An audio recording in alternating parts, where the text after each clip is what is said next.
Vous voyez, moi, j'ai pas été bonne élève. Ouais.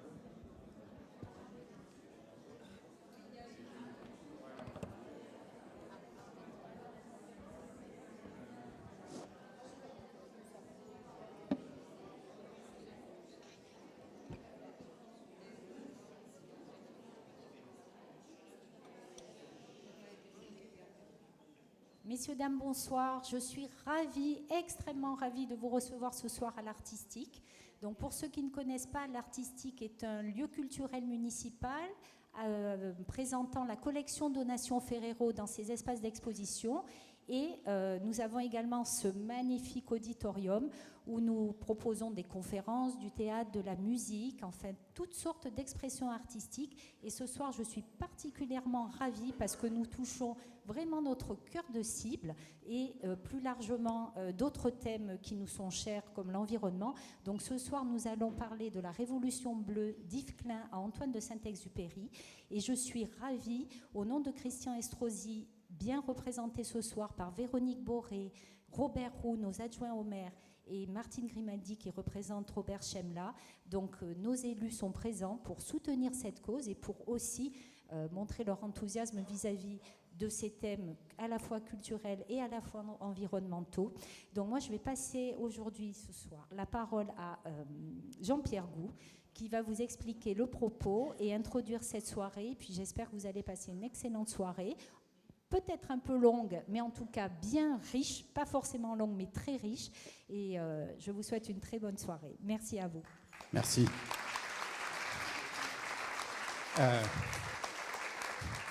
La dernière fois que je suis venu à l'Artistique, c'était il y a 40 ans pour un concours de piano donc, qui avait lieu ici. Madeleine de Valmanette les faisait passer. Et ce n'était pas un souvenir très glorieux. Donc j'espère qu'on passera une meilleure soirée ce soir. Donc je voudrais à mon tour remercier la mairie et Christian Estrosi d'avoir accepté que cette soirée soit sous son haut patronage. Je voudrais remercier Véronique Boré et tous les autres représentants de la mairie, en particulier Bruno Roux qui représente la culture, pour voilà, être là ce soir parce qu'on va essayer de tisser des liens autour de l'écologie et autour de deux figures niçoises qu'on n'attend pas nécessairement sur l'écologie, qui sont Yves Klein et Antoine de Saint-Exupéry, et qui sont deux figures centrales dans le premier tome de mon roman qui s'appelle La Petite Princesse. C'est le premier tome d'une saga qui s'appelle Révolution bleue et qui est sous l'inspiration à la fois de ces deux personnages et aussi de la ville de Nice. Donc on va dévoiler tout ça ce soir. Et je remercie aussi l'Artistique, et en particulier Emmanuel et aussi Claire et Franck et toutes les personnes qui ont aidé ce soir. Je remercie aussi Géraldine et Anne d'avoir aidé sur la partie média. Et ce soir, j'ai l'honneur pour honorer à la fois la ville et honorer Yves Klein et Antoine de Saint-Exupéry d'avoir deux invités prestigieux. Donc tout d'abord Hélène Guenin, qui est la directrice du MAMAC, le musée d'art moderne et d'art contemporain de la ville de Nice, musée qui est hautement sous le signe d'Yves Klein, on aura largement le temps d'y revenir. Et puis Olivier Daguet, qui est le petit-neveu d'Antoine de Saint-Exupéry, qui est à la tête de la succession Saint-Exupéry-Daguet, et aussi à la tête de la fondation Antoine de Saint-Exupéry pour la jeunesse. Ça a été vraiment une rencontre formidable dans ma vie. Je vous raconterai à la fin de la conférence les circonstances de cette rencontre. Olivier a aussi écrit la préface de la Petite Princesse et on vous expliquera tout ça. Voilà.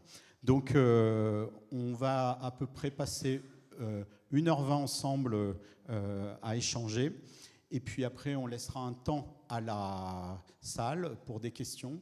Et puis après, il y aura un temps de dédicace. Il y a la librairie Jean Jaurès qui nous fait l'honneur d'être présente ce soir. Et vous pourrez acheter le livre et avoir des dédicaces. Il faudra qu'on libère à peu près la salle vers 21h15.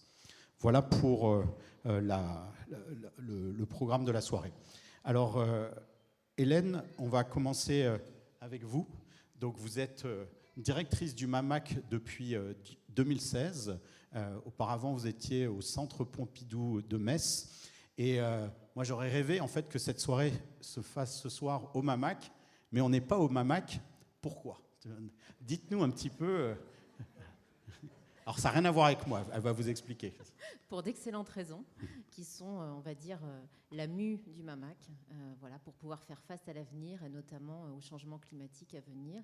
Et parce que le MAMAC va s'inscrire dans une sorte de grand poumon vert, c'est le projet de la mairie et notamment de Christian Estrosi, de venir faire une sorte de grande promenade qui va du bord de mer, qui est déjà existante et qui s'arrêtait au pied du musée et qui va se poursuivre sur 8 hectares supplémentaires pour créer ce grand poumon en cœur de ville et avoir un musée qui va venir comme un phare culturel au cœur de ce poumon.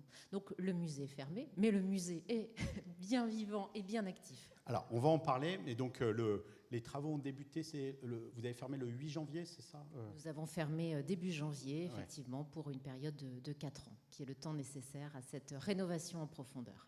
Voilà, donc 2028, vous serez pile à l'heure pour célébrer les 100 ans de la naissance d'Yves Klein. Donc voilà, c'est très bien, on reprendra date à ce moment-là.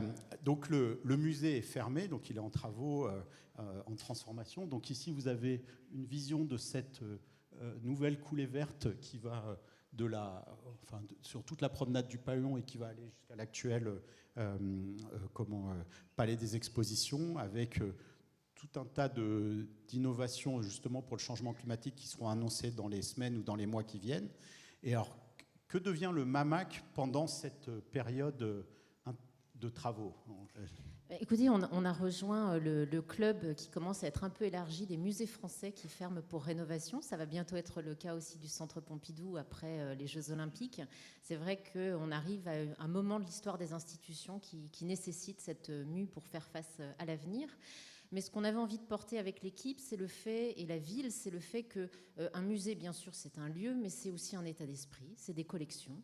Et donc ce MAMAC, on va le réinventer en mode nomade sur les prochaines années, avec pas mal de projets qui commencent déjà à se déployer, avec ce qu'on a appelé nos MAMAC près de chez vous, qui seront des occasions pour les Niçoises, les Niçois, les habitants de la région, de retrouver les œuvres phares de la collection, mais aussi des inédits, parce qu'on se permet aussi de réserver des surprises. On profite de cette période pour rénover, restaurer, c'est le mot plus juste, des œuvres majeures qui vont pouvoir être à nouveau partagées avec le public.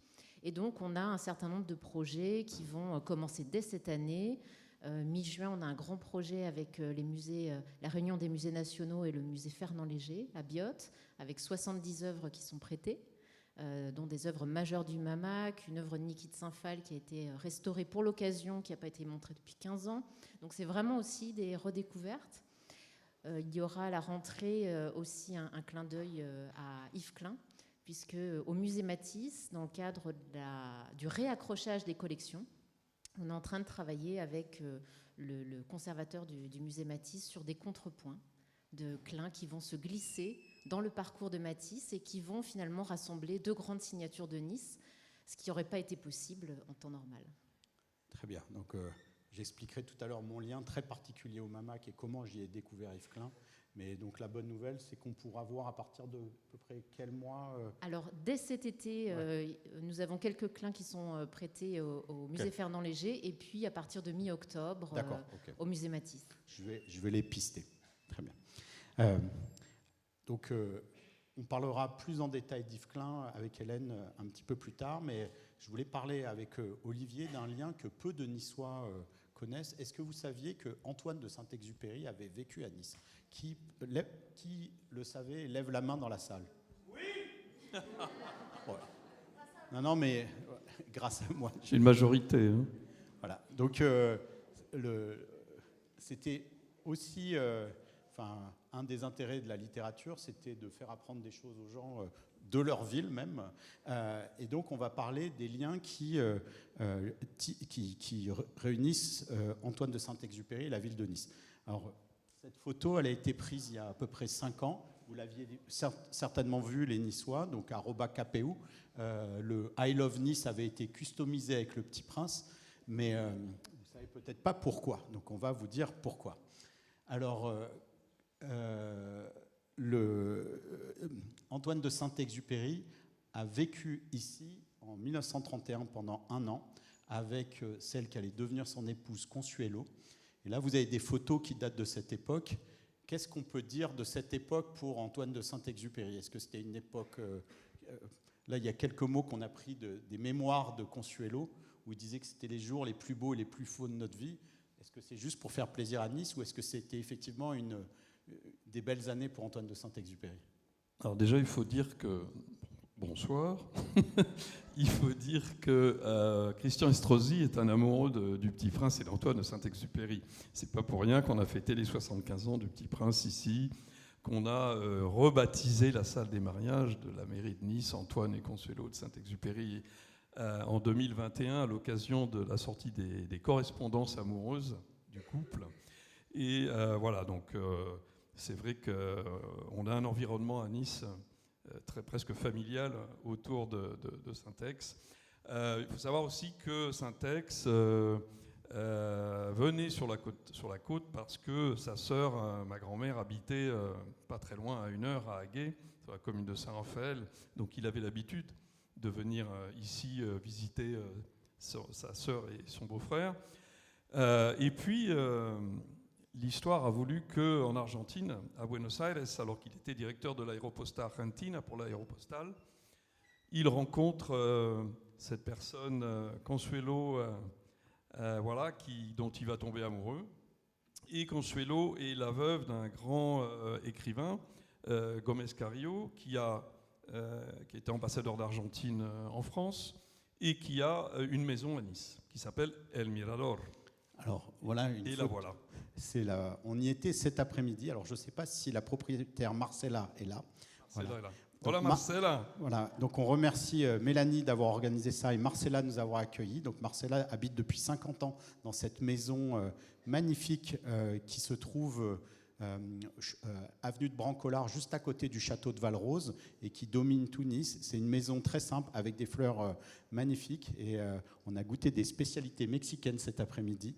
C'est une maison qui n'est jamais ouverte au public et c'est une maison privée, mais vraiment merci. Et c'est une maison dans laquelle ils ont vécu 1 an, donc qui appartenait à son ancien mari, et dans laquelle il a fini d'écrire un livre très important dans sa carrière d'écrivain. Voilà. Quand ils reviennent d'Argentine en 1931, ils s'installent dans cette maison. Ils vont se marier à la mairie de Nice, le 22 avril, ils vont se marier à Aguet, mariage religieux, et il finit d'écrire Vol de nuit, voilà, qui raconte cette épopée des premiers vols de nuit en Argentine, en Amérique du Sud. Et donc ils vont vivre dans cette maison une des meilleures périodes de leur vie et de sa vie à lui. Ils sont très heureux. Et alors cette maison, ils vont la garder jusqu'en 1934. Voilà. Donc ils vont revenir souvent dans cette maison. Donc on va dire, ils ont vécu 1 an, mais plus que ça en fait. Voilà. Et Vol de nuit, bah oui, c'est le vrai lancement de la carrière littéraire d'Antoine de Saint-Exupéry. Il aura le prix Femina et c'est le début de la gloire littéraire pour lui. Voilà. Donc la période de Nice, oui, on peut dire que c'est une période très heureuse pour le couple. Voilà, avant que l'histoire européenne complexifie les choses et l'amène à développer peut-être un peu des angoisses vis-à-vis de son époque. En tout cas, c'était encore une période un peu intermédiaire. Oui, et avant que le couple vive une vie un peu tumultueuse. Aussi, oui. Voilà. Et cet après-midi, on a été même dans le bureau où il a écrit Vol de nuit, donc c'était très émouvant de se reconnecter à ces énergies niçoises que beaucoup de Niçois et Niçoises ne connaissent pas. Donc tu l'as dit, il s'est marié le 22 avril 1931. Alors c'est marrant parce que le 22 avril, depuis 1970, dans le monde entier, c'est la journée de la Terre, le Earth Day. Donc il était très visionnaire puisqu'il s'est marié un Earth Day bien avant que le Earth Day soit inventé, quoi. Donc là, c'est le certificat de mariage. Donc j'ai regardé en 1931, le maire de Nice, c'était Jean Médecin. Donc on est à côté de l'avenue Jean Médecin. Mais j'ai regardé, c'est pas lui qui les a mariés, bizarrement. C'est un de ses adjoints, donc j'ai pas le nom en tête. Mais j'étais étonné qu'il n'ait pas marié Saint-Exupéry, qui était déjà connu à l'époque. Donc ça, il faudra faire des recherches là-dessus. Donc en tout cas, donc il s'est marié ici.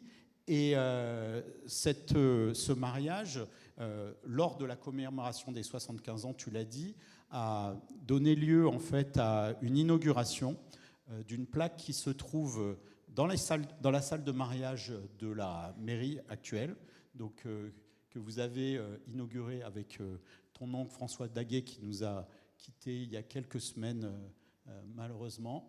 Et donc c'était le 7 mai 2021, juste après, je ne sais plus si on était entre deux confinements ou bon. On avait des masques. Voilà, il y avait des masques, et donc ça a été inauguré par Christian Estrosi. Avec cette magnifique phrase de Syntex, hein, aimer, ce n'est point nous regarder l'un l'autre, mais regarder ensemble dans la même direction. Voilà. Et donc avec le Martinez Fructuoso. Voilà, qui est la succession Consuelo. Voilà. Et on venait de faire paraître les correspondances avec la succession Consuelo, et ces correspondances sont merveilleuses, c'est incroyable. Et on fait l'objet d'un documentaire. Alors, on va montrer ça tout de suite. La semaine dernière. Donc là, on a la photo de l'inauguration de la plaque avec Christian Estrosi, Olivier Daguet, François Daguet, et puis... On reconnaît bien Christian Estrosi quand même.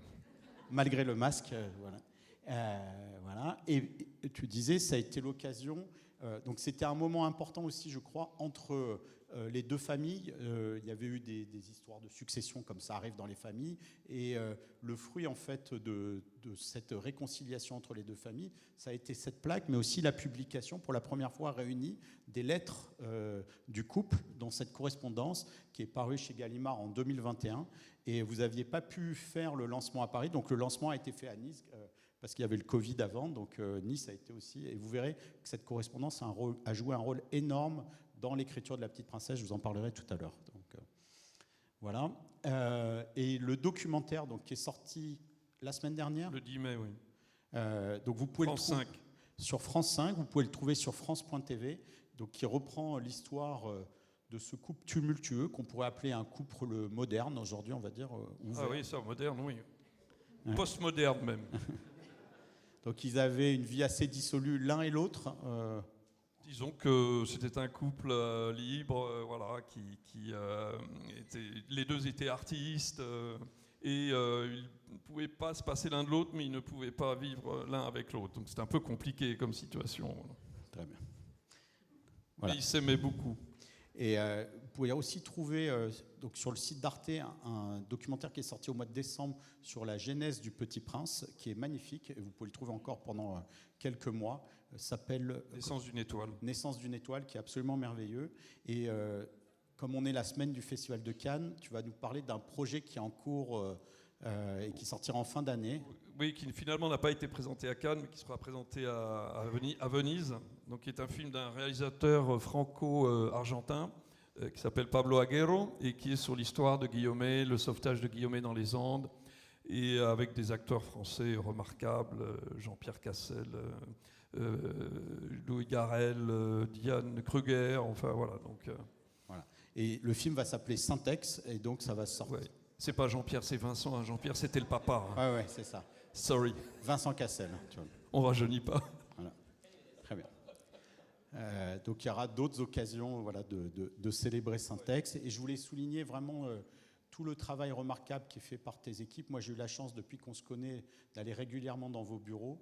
Donc c'est la Mecque du Petit Prince. Il y a à peu près tout sur Syntex et le Petit Prince. Vous êtes une quinzaine à travailler à la fois pour faire rayonner le Petit Prince et la mémoire en fait de l'œuvre de Saint-Exupéry. Il n'y a que des passionnés dans ton équipe, et c'est rare d'avoir une famille au service comme ça d'une œuvre. Il y a peu d'auteurs, enfin voilà, il a disparu il y a 80 ans Syntex, il y a peu d'auteurs qui sont disparus il y a 80 ans, qui ont une telle vitalité. Alors c'est lié à la vitalité aussi de son message qui est très actuel, mais c'est aussi lié à la vitalité de toutes tes équipes. Donc bravo pour tous ces projets que vous encouragez autour de ça. Mais on aura l'occasion de reparler de Syntex. Alors, maintenant, on va retourner avec Hélène pour parler de cette autre figure niçoise qui est Yves Klein.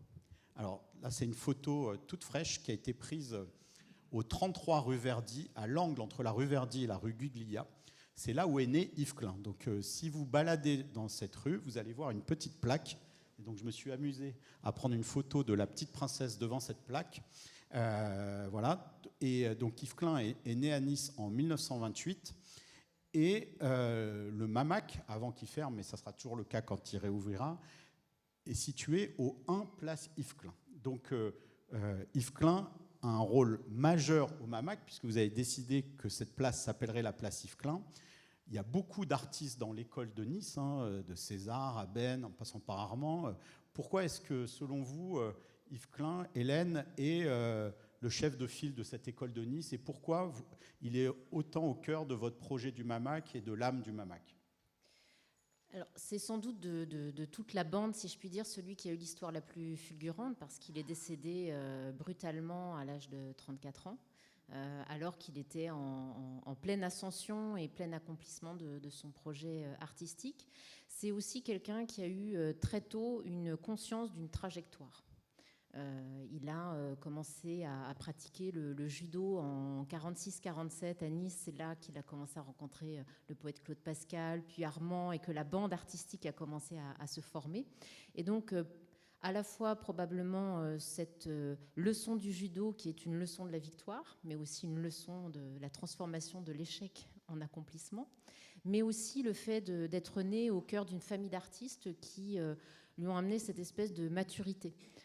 Son père était un peintre figuratif, sa mère était dans l'abstraction, donc il y avait la rupture au cœur de la famille sur la question de la voie artistique.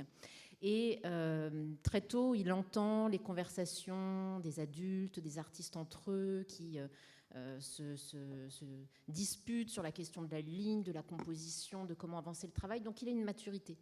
Et c'est vrai, on en parlait avec Robert Roux juste avant le démarrage de la conférence. Yves Klein, il a eu cette trajectoire peut-être plus individuelle que d'autres au cœur de l'école de Nice, comme Armand qui a eu cette générosité, ou Ben qui a été l'aiguillon, qui a toujours ramené tout le monde un petit peu dans la bande. Mais Yves Klein, c'est celui qui très tôt leur donne la leçon de se différencier. Parce qu'il a cette conscience au cœur même de la famille, et il le dira à Armand, ce que tu fais, il y en a 1000 qui le font. Si tu veux un jour réussir dans ta trajectoire artistique, il faut que tu fasses quelque chose qui te distingue des autres. Donc, cette force-là, il l'a en lui. Ce qui fait qu'à l'âge de 34 ans, il a déjà accompli un destin artistique extraordinaire.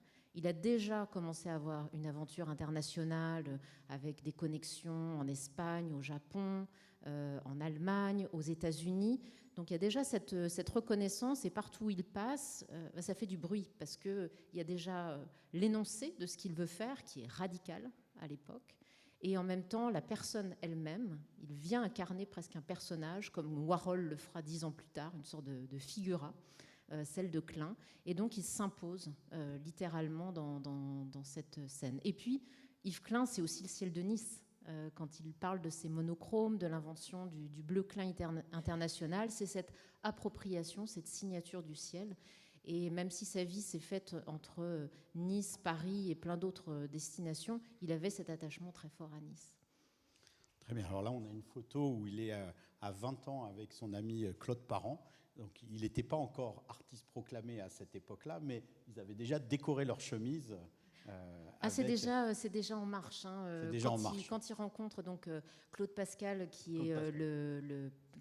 deviendra poète, en fait, ils sont dans les rues de Nice, et puis ils font des jeux d'empreintes. Et moi, j'aime beaucoup cette photo parce qu'il y a à la fois le côté juvénile de Klein, on sent une détermination, et puis il y a déjà le ferment de ce qui sera dans son œuvre. On va retrouver plus tard les empreintes, et notamment les empreintes végétales, mais aussi les empreintes du corps. Donc c'est déjà là, et souvent c'est très touchant de voir chez les artistes ou les auteurs, comme ça, une sorte d'intuition qui est là, dès le début.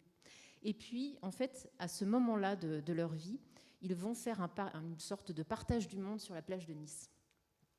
Donc voilà, une sorte de pacte un peu mythique dont on ne sait pas s'il a vraiment eu lieu, mais on a quand même envie d'y croire. Armand aurait pris la terre et ses richesses, ce sera le grand maître de l'accumulation. Claude Pascal prend l'air, voilà, les mots, la poésie, et Yves Klein prend le ciel.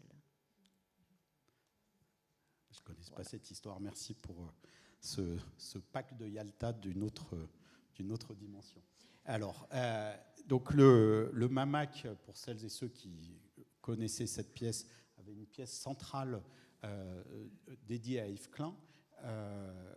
Est-ce qu'on retrouvera cette pièce? Est-ce qu'il va y avoir des évolutions? Ah oui, on va forcément faire des évolutions, mais Klein reste une figure majeure, à la fois de l'histoire de Nice, de cette reconnaissance entre figures locales et internationales, ce qui est une des signatures aussi de Nice. Peu de villes hors des grandes capitales peuvent se targuer d'avoir eu des scènes artistiques qui ont su rayonner au-delà des frontières nationales.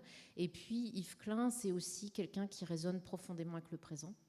Et je suis souvent touchée aussi de rencontrer des artistes ou des gens comme vous qui me disent à quel point la rencontre d'Yves Klein et la rencontre de son travail dans cette salle ont été des moments d'épiphanie. Donc on se doit de retrouver Yves Klein à la réouverture. Très bien. Alors, pour que vous puissiez sentir qui est le personnage d'Yves Klein, que souvent on réduit à ses monochromes, mais c'est bien plus que ça, on va vous montrer une petite minute d'une œuvre musicale que Yves Klein a composée, une symphonie monotone. Donc c'est une symphonie sur un seul accord en ré majeur. Et donc il a réinventé la musique, c'est le seul à avoir fait une symphonie avec un seul ton. C'est une symphonie bleue. Et vous allez voir la puissance du personnage pendant 1 minute. Et puis après, je me décale, comme ça vous pouvez bien profiter. Non mais vous restez là, mais c'est juste, voilà. Donc on va fermer un peu la lumière. Donc voilà Yves Klein.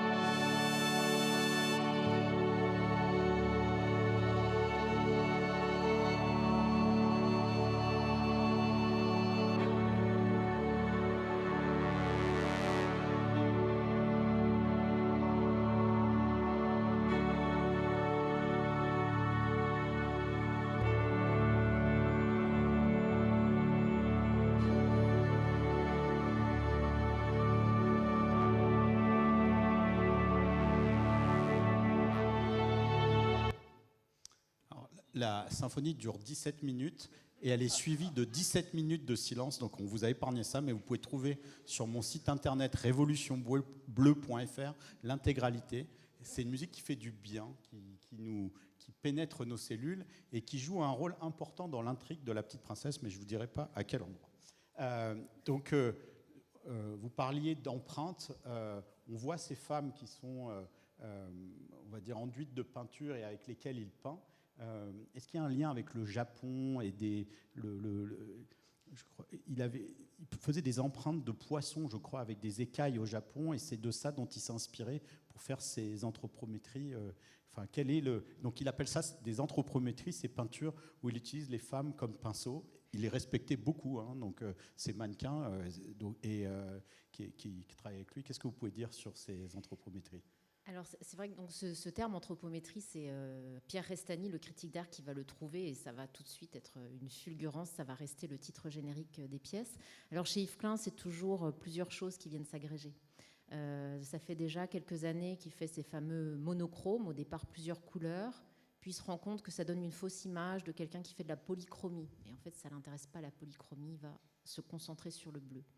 Et puis, au moment où on se dit c'est le peintre du monochrome et ça s'arrête là, eh ben, il revient à quelque chose qui n'est pas de la figuration, mais qui est quand même la question de l'empreinte du réel. Et c'est un cheminement intellectuel chez lui. Il le dit aussi, c'est combattre la solitude de l'atelier en retrouvant tout à coup la question de la vie dans l'atelier, de la fabrication dans l'atelier avec les modèles, qui sont plus des assistantes d'ailleurs que des modèles. Lui-même va utiliser ce terme. Et effectivement, au début de sa vie d'adulte, il va se rendre au Japon, ce qui est un voyage très rare pour des Occidentaux à l'époque.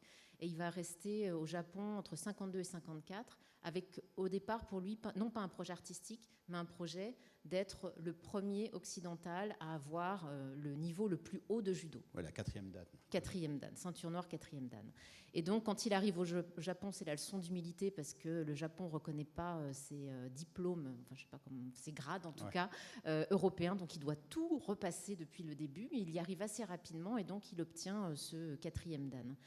Et quand il revient en Europe, c'est avec la volonté de tenir, d'être directeur de la fédération de judo, directeur technique, de faire une carrière dans le judo. Mais petit à petit, il a quand même ce lien avec déjà la peinture, le monochrome, etc. Et il découvre, je retombe sur le sujet, la question de l'estampage, qui est une technique traditionnelle japonaise, qui consiste à prendre les empreintes directes. Alors, on n'a pas de témoignage ou d'écrit direct de Yves Klein disant « ça m'a inspiré, j'ai repris », mais on peut se douter qu'il y a quand même une convergence de choses qui l'amènent vers les pinceaux vivants.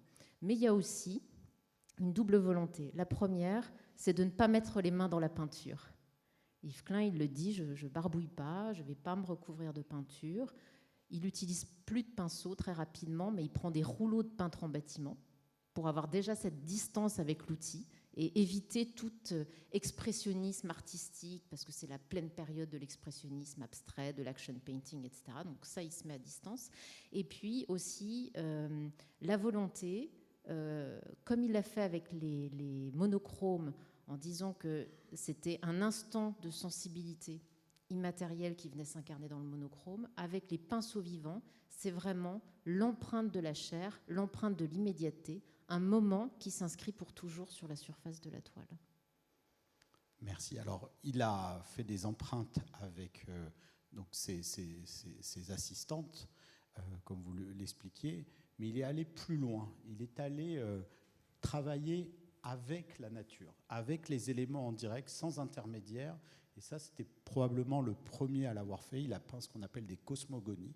Et vous avez organisé au MANAC il y a quelques années une rétrospective qui s'appelait Cosmogonie, où il n'y avait pas que les œuvres d'Yves Klein, mais qui était plus généralement sur ces questions-là, et qui était une forme extrêmement précurseur de land art, en tout cas une interprétation très particulière d'Yves Klein.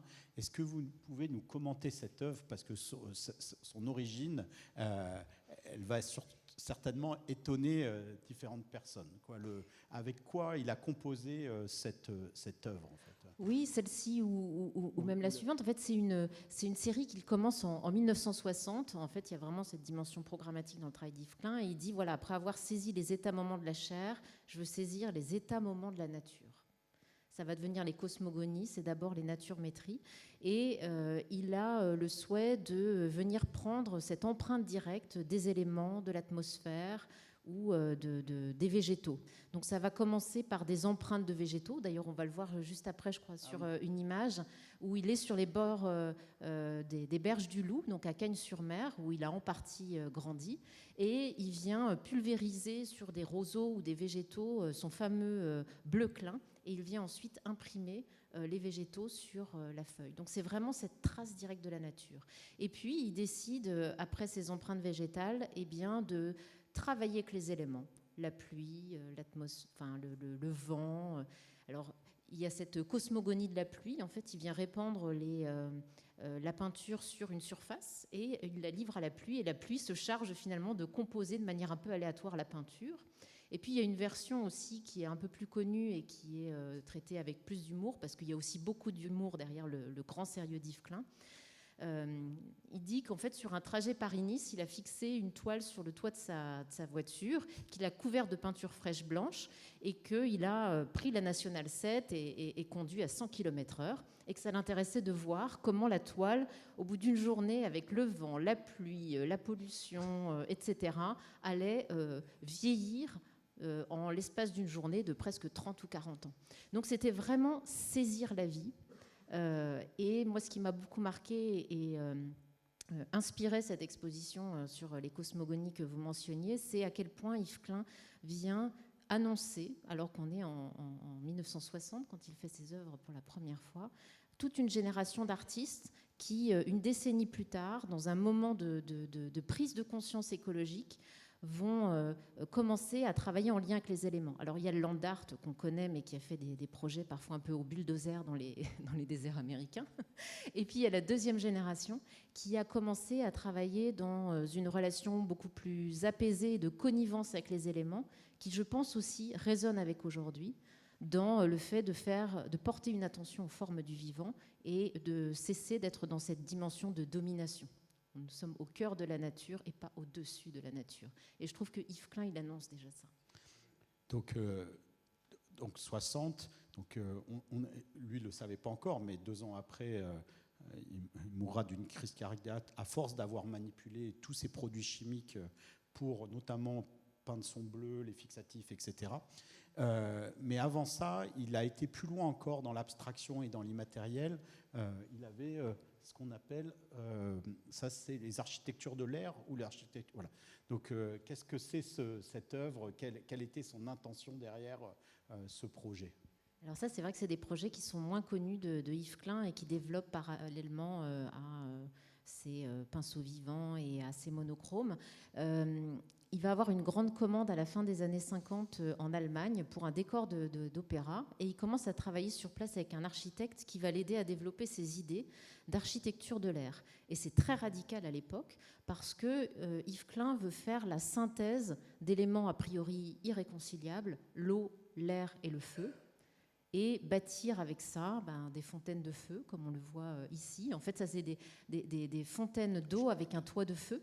Mais il va imaginer aussi une sorte de ville du futur dans laquelle il pourrait climatiser des régions entières et faire des sortes de toitures d'air soufflé qui éviterait que les intempéries ne tombent sur la Terre et qui permettrait surtout aux habitants de ce monde nouveau de constamment voir le ciel et de constamment voir le bleu du ciel. Donc il était précurseur des architectures ou de l'urbanisme bioclimatique d'une certaine façon. D'une certaine manière, oui. Et puis aussi avec cette idée, là je ne crois pas qu'on ait l'image, mais en fait, il a travaillé ensuite avec Claude Parent, qui est le fameux architecte avec cette pensée sur la question de l'oblique. Et Parent va se mettre à son service pour créer des dessins qui soient compréhensibles par d'autres et résoudre en partie les questions techniques. Et Klein imagine de mettre toute la machinerie sous terre pour avoir un monde libéré des vicissitudes et de la technique, et un monde sans frontières, sans véritable mur. Les murs sont créés par l'air soufflé. Les assises sont créées par l'air soufflé. Donc on voit des personnages en lévitation, et c'est aussi quelque chose qui est important chez Yves Klein, c'est s'affranchir à un moment donné de la gravité. On va y venir. Donc, alors, pour parler de la fin d'Yves Klein, la fin de sa vie, j'ai retrouvé une vidéo que Hélène ne connaissait pas, une interview de Rotro, qui était donc son épouse. Elle avait 20 ans quand il est décédé. Et elle parle d'Yves Klein, et on va regarder cette vidéo pendant 2 minutes, et vous allez comprendre à la fois son rapport à l'immatériel, son rapport à la mort, mais aussi son rapport à la gravitation et à l'espace. Il avait souvent parlé de sa mort avant. Oui, c'était presque une obsession. Il avait envie de devenir lui-même immatériel, comme il croyait qu'il pouvait continuer à vivre sans son corps. C'était pour lui un rêve merveilleux de mourir et de vivre intensivement comme esprit. D'ailleurs, il avait un projet de roquette qu'il a réalisé, mais en petit, où il voulait se mettre dedans et partir dans l'espace. Ce roquette avait des mouvements de plus en plus rapides et qui se détruisaient dans l'espace.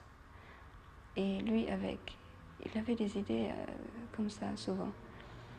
Et surtout pour son immatériel, il voulait que les gens le sentent, et il se disait que c'était peut-être pas possible à son vivant de faire vraiment un immatériel aussi fort que ça aurait été possible quand il est mort. Et ça, il disait, juste 10 minutes avant sa mort, il disait je vais avoir un atelier le plus grand au monde qu'on peut considérer comme l'espace pour travailler intensivement. Et surtout les derniers mois avant sa mort, il se basait surtout sur le matériel. Alors on peut considérer que sa mort était quelque chose d'extraordinaire et vraiment rêvé et arrivé à temps, parce que c'était au milieu de l'époque des matériels qu'il est mort. Alors, voilà, c'est une vidéo très émouvante. Qu'est-ce que ça vous évoque? En plus, vous connaissez Rotrotte. Grâce à vous, je vais la rencontrer normalement le mois prochain. Donc pour moi, c'est un moment extrêmement profond. Et qu'est-ce que cette vidéo vous a fait, qu'est-ce qu'elle vous a provoqué? Ça m'a beaucoup touchée. Je connaissais ce qu'a dit Klein avant de mourir sur le fait qu'il s'apprêtait à rentrer dans son atelier, le plus grand atelier du monde. Mais voir Rothroth s'exprimer avec cette sorte de sérénité. Elle n'est pas face à la tragédie, mais dans une forme d'accomplissement. C'est très émouvant, c'est très perturbant. Il n'y avait pas du tout de morbidité chez Yves Klein, mais cette fascination effectivement pour l'immatériel, pour le sensible. C'est quelqu'un aussi qui était très marqué par Gaston Bachelard, la poésie des éléments. Donc il avait un rapport au monde à la fois très matériel et très, très spirituel. Et effectivement, ça me fait repenser à ce qu'on évoquait tout à l'heure sur ce partage du monde, un peu entre la blague potache et la quête d'absolu, de se partager le monde. Il en parlera des années plus tard dans le manifeste de l'hôtel Chelsea, qu'il va prononcer à New York en 61 et qui va créer une incompréhension totale de la scène américaine qui se dit qu'est-ce que c'est que ce fou français prétentieux. Et il dit à l'époque, il se rappelle quand il était jeune avoir voulu signer de l'autre côté du ciel. Ouais. Donc à la fois cette phrase et puis tout ce mystère sur la mort d'Yves Klein et la mort de Saint-Exupéry, une réflexion sur la mort, de qu'est-ce qu'il y a après cette mort, est-ce qu'on peut agir encore sur le monde après cette mort. Enfin, moi c'est très présent dans la Révolution bleue, et c'est vrai qu'elle a réussi à mettre les mots et l'émotion et essayer de comprendre qu'en fait pour lui la mort n'était qu'un passage vers des œuvres encore plus grandes. Et c'est assez moi j'ai découvert cette vidéo quand il y a eu la grande expo l'année dernière, Yves Klein à Aix-en-Provence, que Olivier tu es allé voir aussi, et cette interview m'avait vraiment bouleversé. Alors là on voit effectivement Yves Klein, cette photo qui est assez fameuse, en train de contempler la Terre depuis l'espace. Alors il faut voir que cette photo, elle date d'avant, la fin des années 50. Donc Gagarine n'est pas encore parti, il n'y a pas encore eu le programme Apollo, mais il a déjà cette perspective, ce recul sur la Terre. Et moi, cette photo, je l'ai toujours eu chez moi. Elle a complètement inspiré toute mon œuvre, et comme s'il regardait la Terre depuis l'extérieur, comme s'il était déjà de l'autre côté de la toile, quoi. Et donc, qu'est-ce qu'elle vous inspire, vous, cette photo-là? Moi, j'aime beaucoup cette photo. De manière générale, Klein a toujours réussi à se mettre en scène comme une sorte de magicien. Il y a aussi des photos du même photographe, du même duo de photographes, Kender et Schunk, où on voit la flamme qui semble sortir de ses mains. Et ici, je trouve ça très beau parce que, à la fois, il y a quelque chose de démiurgique. C'est comme s'il avait le pouvoir de faire léviter la Terre. Il s'approprie avec son bleu, donc en même temps, c'est un geste hyper mégalomaniaque. Mais il était ça aussi. C'est Dieu. Complètement. Et en même temps, voilà, ça participe aussi de ce qui a été presque un programme dans son travail artistique avec ses architectures, c'est parvenir à la lévitation. Et il y a aussi une image très célèbre, le fameux saut dans le vide, qu'il va réaliser en 1960, où on le voit en fait réaliser ce qui est un geste de judo, c'est un geste de l'oiseau, le geste de l'aigle, qui est comme un geste d'envol. Et c'est ça aussi, c'est l'artiste qui tout à coup part à la conquête de l'espace, s'approprie l'espace, et pas de manière matérielle, mais par sa sensibilité. Et il va beaucoup écrire aussi sur la puissance de l'imaginaire et le fait que des auteurs ont réussi au cœur du XVIe, XVIIe, XVIIIe siècle à positionner des étoiles, positionner des imaginaires, dire des choses que des scientifiques ont pu vérifier 4 siècles après. Cette photo, elle m'a tellement frappé parce que j'ai pensé tout de suite au Petit Prince à l'envol. Ah oui, c'est incroyable. Il part avec oui. avec les oiseaux là. Donc ouais, il y a quelque chose d'extraordinaire. Et là, vous avez la photo de cette fameuse roquette. Effectivement, il ne serait pas allé très loin avec cette roquette, mais bon, il y avait quand même un petit côté précurseur. Alors, oui, c'était l'idée, si je peux me permettre, et ça résonne avec le livre, c'était un voyage sans retour. Okay. C'était vraiment cette idée-là, du roquette pneumatique. Celui-là n'était pas pensé pour être un habitable, et c'est d'ailleurs un roquette pneumatique qui respire. C'est-à-dire qu'au fur et à mesure, il aspire l'air, il l'expire, et il va de plus en plus vite dans l'atmosphère, et il va au plus loin possible. Ouais. Et le héros de Révolution Bleue, Paul Garner, c'était aussi un voyage sans retour. Et ce qui était fou dans les mots de sa femme, c'était que c'était presque assumé, cette chose-là, et qu'elle, elle était presque complice, enfin en tout cas, elle le suivait dans cette démarche artistique. Il avait déjà eu une première alerte, une première crise cardiaque quelques mois avant. Ouais. Donc je pense qu'il... Ouais, il était sensible à cette question. Alors, on a parlé voilà, du mystère, enfin en tout cas de cette mort qui a aidé à faire d'Yves Klein une légende, et c'est une sorte de James Dean de la peinture, avec une grande précocité. On va parler maintenant du Petit Prince et de la disparition d'Antoine de Saint-Exupéry, qui est tout à fait aussi légendaire et mythique. Alors, le Petit Prince, Olivier Daguet, le voici. Certaines personnes ne savent pas, donc dans quelles circonstances il a été écrit et qu'est-ce que c'est cette maison? Alors, il n'a pas été écrit à Nice, hein, je suis désolé. Non, il n'a pas été écrit. Il a été écrit à New York, principalement sur Long Island, dans cette maison qui s'appelle Bevin House, qui se trouve à Northport, qui est un port qui fait face au Connecticut, dans le quartier de Arashoken, qui est un nom indien, et une maison merveilleuse de cette côte Long Island qui est merveilleuse. En 1942, en gros, donc Saint-Exupéry, il s'est engagé en 1939, il a fait la campagne de France, il en a réchappé miraculeusement, ça donnera Fly to Arras, pilote de guerre. Il est démobilisé et il décide non pas de rejoindre le général de Gaulle, ni de se faire embaucher par Vichy, mais de partir pour les États-Unis. Pourquoi ? Parce que, à l'époque, c'est un des Français les plus connus aux États-Unis. Voilà, c'est une star là-bas. Ses bouquins sont traduits, sont des succès, il a des prix. Donc il est très connu là-bas. Et pour lui, il n'y aura pas d'autre solution pour gagner la guerre que de faire entrer les Américains à nos côtés. Côté des Alliés, c'est la seule façon, c'est la seule possibilité pour gagner la guerre contre les nazis. Donc il part là-bas, fort de son aura, de sa crédibilité, et ses éditeurs lui demandent d'abord d'écrire un livre sur la défaite française. Ça, c'est très important d'expliquer aux Américains pourquoi les Français ont perdu la guerre, et il expliquera aux Américains qu'il y a quand même eu 100 000 morts, que les Français sont battus, que c'est pas, voilà, il n'y a pas eu une défaite honteuse, mais que c'était vraiment un combat et que les nazis étaient supérieurs. Voilà. Donc ce livre a un succès énorme, c'est Pilote de guerre, qui est une réflexion aussi sur la civilisation, pourquoi on se bat. Saint-Ex, c'est pas un guerrier, hein, c'est plutôt un pacifiste, et pourtant il va s'engager, et il va s'engager jusqu'à en mourir, parce qu'il se bat pour la substance, il se bat pour la civilisation, il se bat pour la culture, contre la barbarie nazie, il se bat pour Nice, pour Haguet, pour Saint-Maurice, voilà, pour tout ce qu'on aime. Et son copain juif qui se cache donc en France, Léon Werth. Voilà, Léon Werth, à qui il dédiera plus tard le Petit Prince, Léon Werth.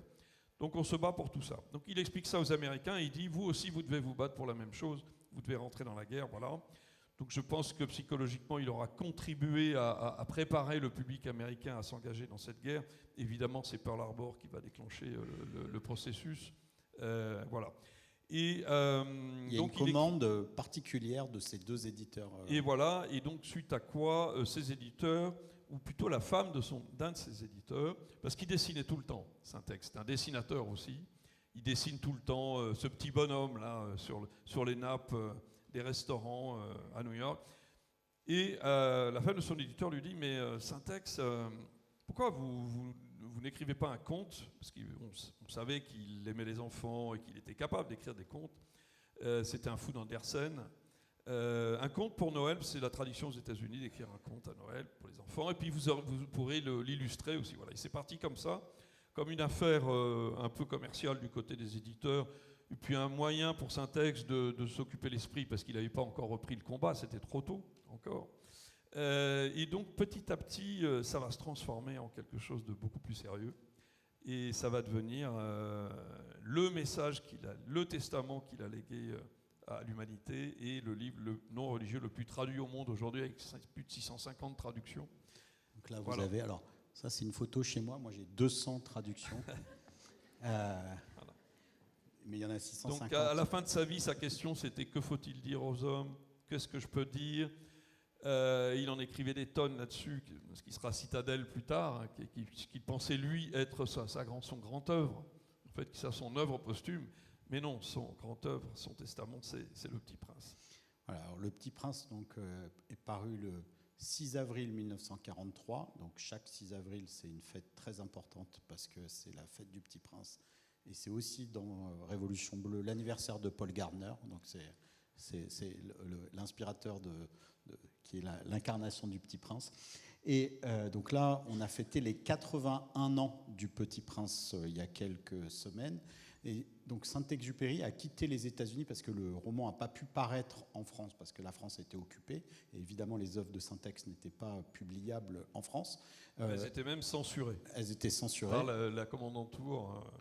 Et donc, est-ce qu'il a vu la sortie du Petit Prince? Il est parti juste après, quelques jours après? Il est parti quelques jours après, puisqu'il est parti le 13 avril. Donc il a signé 150 exemplaires de tête en anglais, 150 en français, et il est parti. Et donc il ne saura pas le succès, il ne connaîtra pas le succès phénoménal de son œuvre. Il aura des informations de son éditeur, de Consuelo, sa femme, comme quoi, oui, ça marche bien, il y a du retirage. Et puis il y a une grande polémique, déjà, qui s'installe tout de suite dans la presse américaine. Certains disent, mais c'est parce que les éditeurs le vendent comme un livre pour les enfants. Mais vous et moi, on sait très bien que ce n'est pas un livre pour les enfants.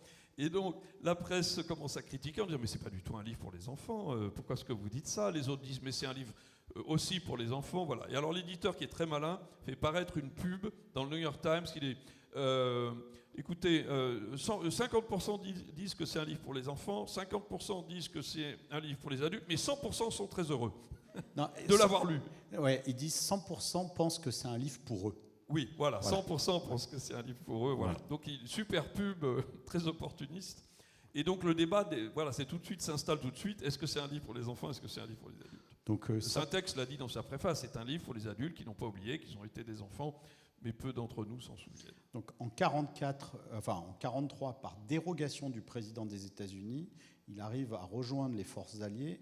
Et c'était le plus vieux pilote des Alliés. Donc parce que 43 ans, ce n'est pas du tout un âge où on vole. Donc il rejoint au départ les forces qui sont basées en Afrique du Nord. Et puis, petit à petit, il va être positionné à Borgo. Qu'est-ce qu'il va faire à Borgo? Quelle était sa mission? Alors en fait, c'est vrai que les gaullistes ne l'aimaient pas du tout, parce qu'il était considéré comme l'homme des Américains. Et forcément, puisqu'il a tout fait pour les faire rentrer en guerre, et les Américains le considéraient et le prenaient très au sérieux. Et donc les gaullistes ne l'aimaient pas du tout, donc ils ont tout fait pour l'empêcher de voler. Mais comme les avions étaient américains, et le pétrole était américain, et l'argent était américain, c'est quand même les Américains qui décidaient qui volait. Et donc le président a dit Saint-Ex doit voler, de toute façon, sinon il va nous emmerder, il va faire le pied de grue devant mon bureau pour voler, donc laissez-le voler. Voilà. Et alors, non seulement il était âgé, mais il volait sur l'avion le plus rapide et le plus complexe de son époque, qui était le Lightning P-38. Donc c'était un truc de dingue. Quand on pense que Saint-Ex a démarré en 1912, quand il a pris son baptême de l'air à 12 ans sur un avion fait avec 2 morceaux de bois et quelques morceaux de toile, et qu'ensuite il a piloté le Breguet 14 au-dessus du Sahara, qui était un avion qui tombait à peu près tous les 100 heures en panne. Et là, il pilote l'avion le plus rapide de son époque. Donc quand on dit que c'est un mauvais pilote, voilà, ça me fait un peu rigoler. Ouais. Et donc son escadrille de 33, celle de 40, il retrouve ses camarades, enfin ceux qui ont survécu qui n'étaient pas prisonniers, finit par échouer à Borgo. Et là, il prépare, donc il est dans la reconnaissance. Saint-Ex ne voulait pas bombarder, il ne voulait pas tuer. Et donc il était dans la reconnaissance, il faisait des films et des photos sur le territoire français, où il préparait le débarquement du 15 août 1944, sur nos côtes, ici. Et donc il a eu plusieurs missions incroyablement dangereuses et réussies au-dessus de la France à cette époque-là. Voilà. jusqu'au 31 juillet 1944, où il part pour une mission de reconnaissance. Alors beaucoup disent qu'ils savaient que c'était la dernière. En tout cas, on va parler de ces circonstances. Ce qui est vrai, c'est que son commandant, le capitaine Gavoil à l'époque, avait prévu de l'informer du débarquement à son retour de mission. Voilà, ça c'est vrai. Parce que Gavoil le raconte dans ses mémoires, il l'a écrit à mon arrière-grand-mère. Voilà, il voulait le prévenir pour faire en sorte qu'il s'arrête de voler, parce que tous les pilotes qui étaient au courant du débarquement n'avaient plus le droit de voler. S'ils étaient faits prisonniers, comme ça, ils ne pouvaient pas parler. Et ça, là, on parle du débarquement de Provence. Hein. On parle du débarquement de Provence sur nos côtes le 15 août 1944, et donc 15 jours après. Quoi. Okay. Donc, ce 31 juillet 1944, il parle le matin, il ne revient pas.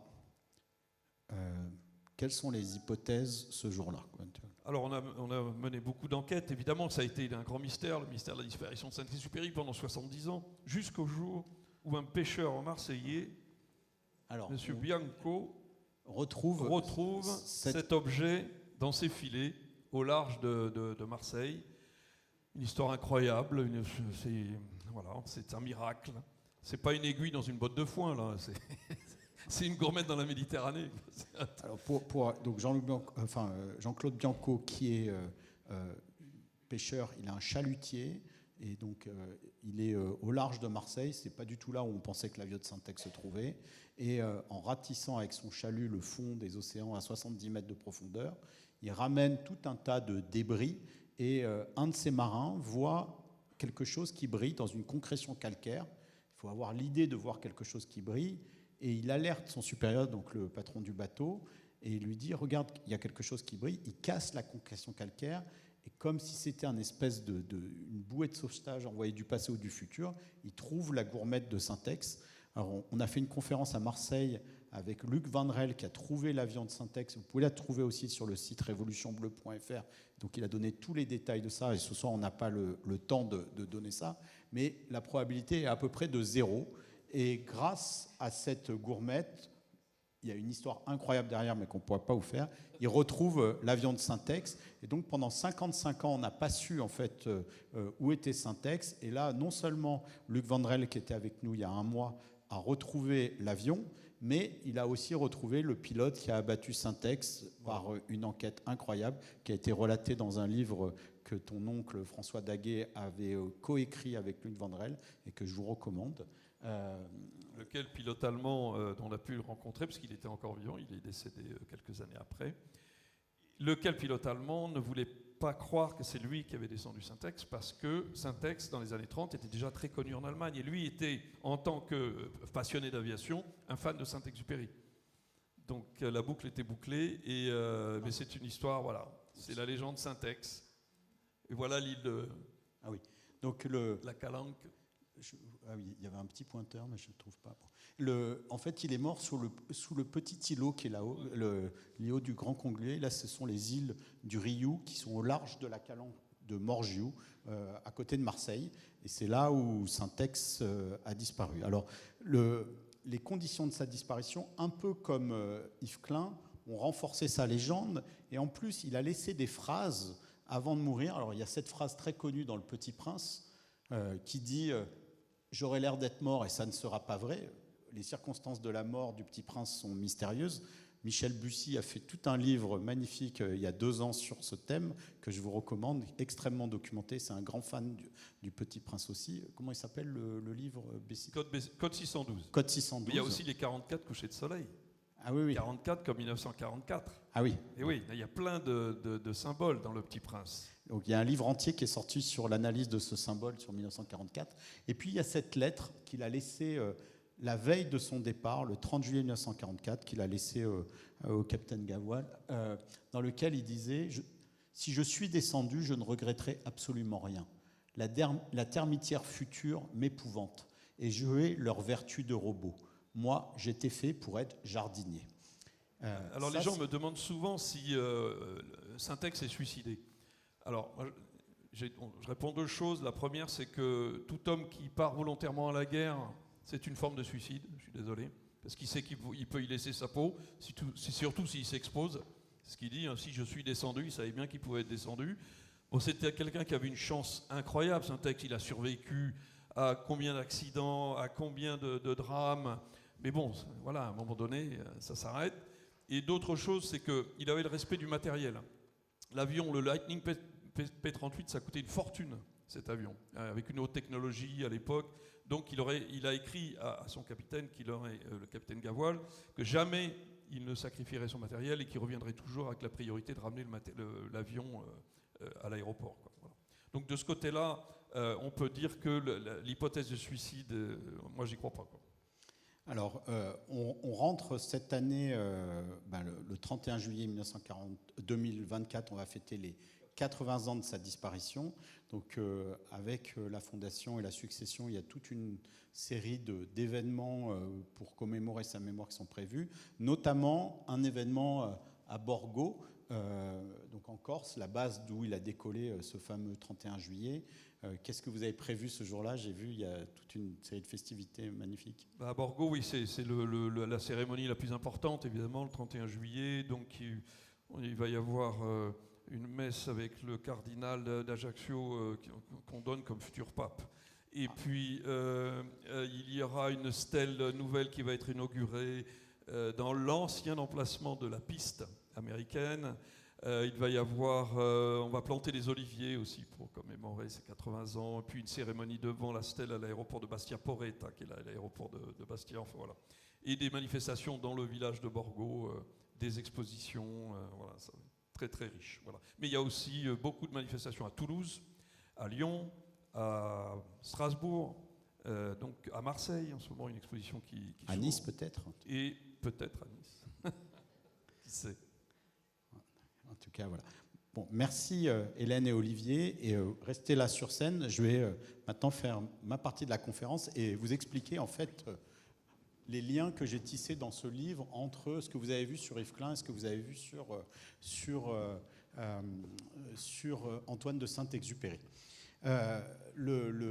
Alors, en fait, l'idée de ce livre, elle démarre pour moi en 99 quand il trouve la gourmette. Parce que quand il trouve la gourmette, il la trouve dans un endroit très particulier, donc au large de Marseille, dans les calanques de Morgiou. Et dans les calanques de Morgiou, il y a un autre secret très particulier qui avait été trouvé en 1991, qui est la grotte Cosquer.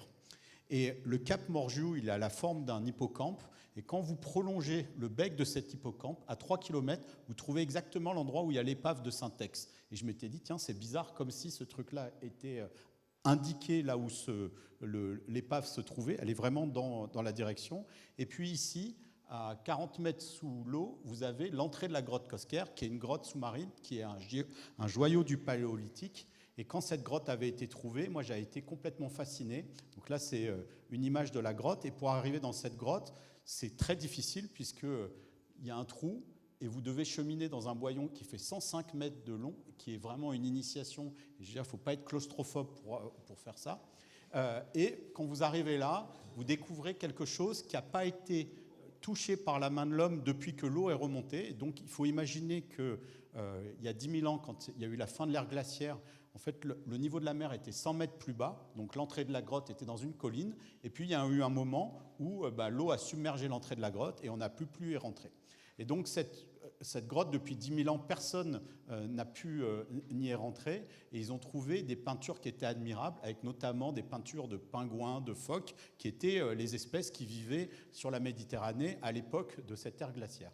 Et moi, quand j'avais vu cette grotte, je m'étais dit, ça aurait été incroyable de trouver quelque chose qu'on ne trouve pas dans l'art pariétal. Et c'est là où j'avais commencé à imaginer ce que j'appelle la grotte bleue dans Siècle bleu. Et quand ils ont trouvé en face, en fait, de cette grotte Cosquer, qui est vraiment incroyable, et je vous engage, si vous allez à Marseille, d'aller visiter la réplique de la grotte Cosquer, parce qu'aujourd'hui, les peintures sont à peu près à 50 cm de hauteur, et si l'eau continue à monter, en fait, elles vont être ensevelies par ça. Et donc, c'est vraiment un symbole du réchauffement climatique, c'est-à-dire qu'aujourd'hui, on les a trouvées juste avant qu'elles soient submergées, et par le fait de l'homme et de nos émissions de CO2 et le rehaussement du niveau des mers, elles pourraient disparaître. Donc, ils ont construit une réplique juste à côté du Mucem. Et donc, je m'étais dit, à l'époque, il y a peut-être un lien entre Saint-Exupéry et cette grotte. À l'époque, Yves Klein ne rentrait pas encore dans l'équation. Ce lien entre cette grotte et Saint-Exupéry, il était très présent dans mes 2 premiers romans qui s'appelaient Siècle bleu, qui ont été sortis en 2010 et en 2012 et qui ont été réédités en poche là, en 2021 et en 2022. Et dans ce roman Siècle bleu, donc il était question d'une grotte qui serait la jumelle en fait de la grotte Cosquer, dans lequel il y aurait le grand secret de l'humanité. Donc cette grotte, on l'a découvert à la toute fin de Siècle bleu. Et cette fin de Siècle bleu, qui est très onirique, beaucoup de gens m'avaient dit « ça n'a rien à voir avec le bouquin ». Et en fait, moi, cette vision, je l'avais eue dans un rêve et j'avais bataillé avec l'éditeur pour la laisser parce que je m'étais dit, dans ce rêve, il y a des secrets que je n'ai pas percés. Et il m'a fallu 10 ans en fait, pour comprendre ça, en fait, de 2012 jusqu'à ce que je finisse d'écrire La Révolution bleue en 2022. Et il y avait tout un tas de choses que j'ai mis dans cette fin de Siècle bleu que moi-même, je n'ai pas compris. Et quand il y avait des gens qui me disaient j'ai pas compris, je trouvais ça normal. Et les gens qui me disaient qu'ils avaient compris la fin de Siècle bleu, là, j'étais un peu estomaqué parce que même moi, je n'avais pas compris. Voilà. Donc, pour moi, percer le mystère de cette grotte bleue, c'était quelque chose de très important à faire. Et ça faisait une dizaine d'années que ça me travaillait. Et il y avait d'autres choses que j'avais laissées à la fin de Siècle bleu, un peu comme des pointillés. Le livre se terminait, mais il y avait des choses qui s'ouvraient. Et notamment, le personnage principal, qui est un astronaute, qui s'appelle Paul Garner, qui est très inspiré par la figure du Petit Prince, que la Terre surnomme le Petit Prince, qui est bloqué sur la Lune parce qu'il fait partie du premier contingent américain à retourner sur la Lune pour arriver avant les Chinois. Et à l'époque, quand j'avais écrit ça en 2010 et 2012, les gens me riaient un peu au nez. Et aujourd'hui, on a une course à l'espace entre les États-Unis et la Chine, et ça va se passer dans les 2-3 prochaines années. Tu veux dire un mot sur le truc que vous allez annoncer demain ? Peut-être demain, vous allez annoncer le truc sur la Lune ? Ah, la rose ? Ah ouais. Oui. On va envoyer une rose sur la Lune, mais qui est appelée à survivre. Voilà, c'est une start-up française qui crée des serres de façon à pouvoir faire de l'agriculture dans les conditions les plus extrêmes, y compris dans l'espace, la Lune demain Mars, et qui a ce projet avec la NASA, donc la prochaine fusée Artemis qui va allunir, d'envoyer cette rose sous globe sur la Lune, et ça sera la rose du Petit Prince. Ouais. Voilà. Alors je suis content parce que la fondatrice de cette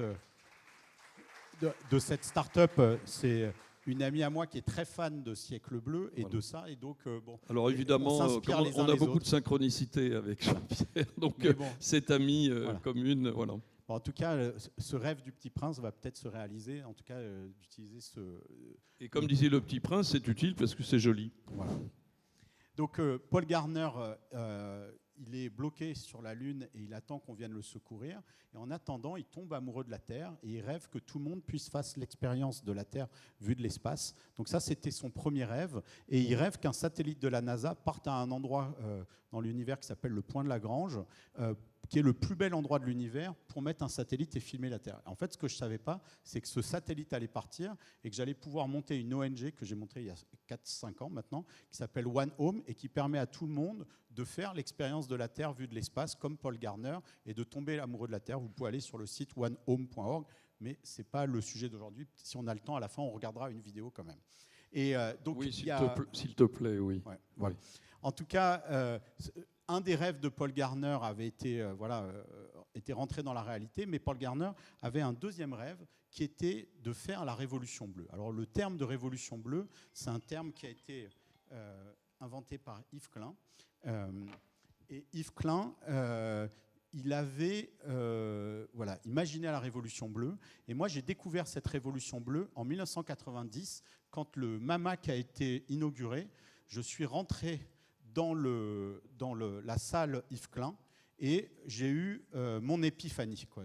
Hélène, tu parlais d'épiphanie. Moi, ce jour où j'ai vu ce bleu, je suis tombé complètement amoureux de ce bleu et j'ai eu l'impression qu'on pouvait passer de l'autre côté, que ce soit dans les tableaux ou dans cette piscine, et que c'était des portes vers un autre monde. Donc j'étais très intéressé par cet autre monde et ce bleu m'a fasciné et j'ai su que j'allais avoir un lien avec ça et ce lien ne m'a pas quitté depuis.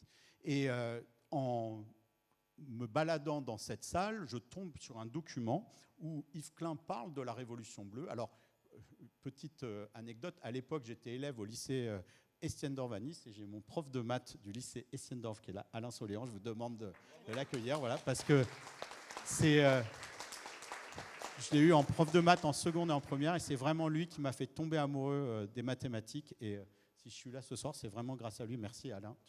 Voilà. Et puis après, j'ai eu la chance d'aller en prépa à Masséna, à côté du MAMAC. Et la prépa, c'était assez stressant. Et moi, j'allais me relaxer, méditer dans la salle d'Yves Klein entre midi et 2. Et à l'époque, je ne sais pas si c'est toujours le cas, mais les musées étaient gratuits pour les étudiants. Et donc, j'ai passé un temps fou dans cette salle. Et dans cette salle, il y avait donc un document en anglais où Yves Klein décrivait sa révolution bleue. Et il expliquait en fait qu'il voulait peindre le monde en bleu et que pour accélérer la dissémination de ce bleu, il avait écrit à Khrouchtchev, il avait écrit à Eisenhower et il leur disait, voilà, est-ce que vous pourriez mettre de mon pigment bleu dans vos explosions de bombes atomiques parce que ça accélérerait la diffusion de ce bleu. Et là, je me suis dit, ce gars est absolument génial, quoi. Et je suis tombé amoureux de ça. Et il appelait ça la Révolution bleue. Et c'est toujours resté dans un coin de ma tête. Et donc, dans le roman Siècle bleu, Paul Garner, avant de mourir, appelle à la Révolution bleue. Et pour lui, ce n'est pas du tout de mettre des pigments bleus là-dedans, mais c'est de prolonger le rêve d'Yves Klein pour que tout le monde tombe amoureux de la Terre et que l'humanité réussisse la transformation écologique du monde à l'échelle mondiale. Et c'est ça le grand rêve de Paul Garner, c'est que l'humanité arrive à vivre en symbiose avec la biosphère. Et moi, j'avais donné à la fin de Siècle bleu, en 2 pages, quelques idées pour cette révolution bleue, et je rêvais que des gens fassent cette révolution bleue, ou en tout cas trouvent la recette secrète pour faire une transition écologique qui marche. Et aujourd'hui, on ne l'a toujours pas trouvée, cette recette. Et donc, pendant 10 ans, moi, j'ai rencontré beaucoup de gens dans le domaine de l'écologie, et dans des ONG. Moi, j'ai été aussi président de l'Institut des futurs souhaitables. J'ai rencontré des gens qui essayaient de changer le monde à tous les niveaux. Et je réfléchissais finalement à cette révolution bleue, à comment est-ce qu'on pourrait faire une transformation écologique du monde qui fonctionne. Mais je ne me mettais pas à l'écrire, je ne me mettais pas à aller faire les recherches parce que je travaillais, j'avais mes enfants et puis j'avais ce projet One Home. Et il a fallu le grand arrêt, le Covid, pour que je me mette enfin à réfléchir à cette révolution bleue.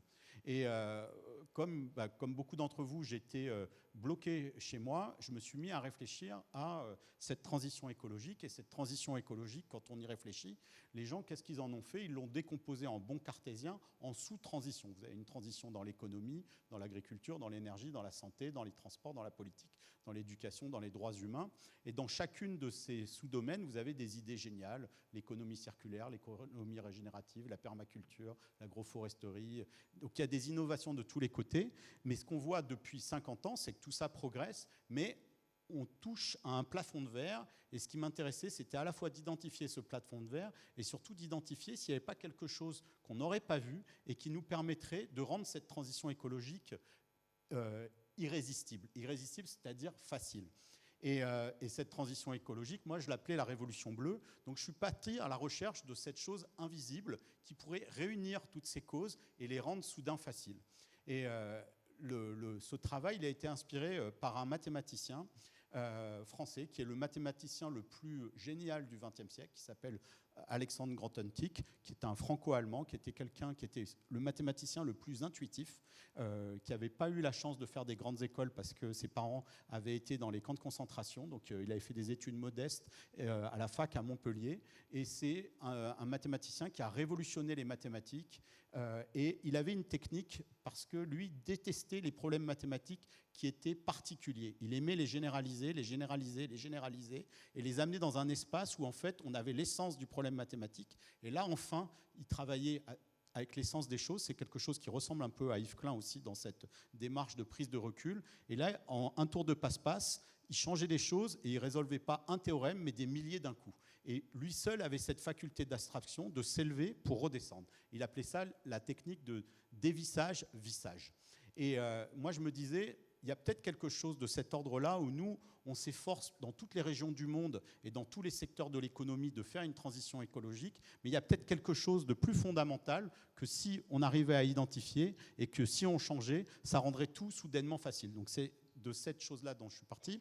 Et puis, il y a des citations, moi, qui m'inspirent. Et une citation qui m'inspire énormément et qui est d'ailleurs en introduction de Siècle bleu 10 ans avant, et je savais que dans cette citation, il y avait quelque chose de majeur. C'est une citation de Vol de nuit, justement. Vol de nuit qui est écrit à Nice, et qui dit « Dans la vie, il n'y a pas de solution. Il y a des forces en marche, il faut les créer et les solutions suivent. » Alors, aujourd'hui, dans l'écologie, on parle beaucoup de l'écologie des solutions. Alors, des solutions, il y en a partout, mais elles n'arrivent pas à passer à l'échelle.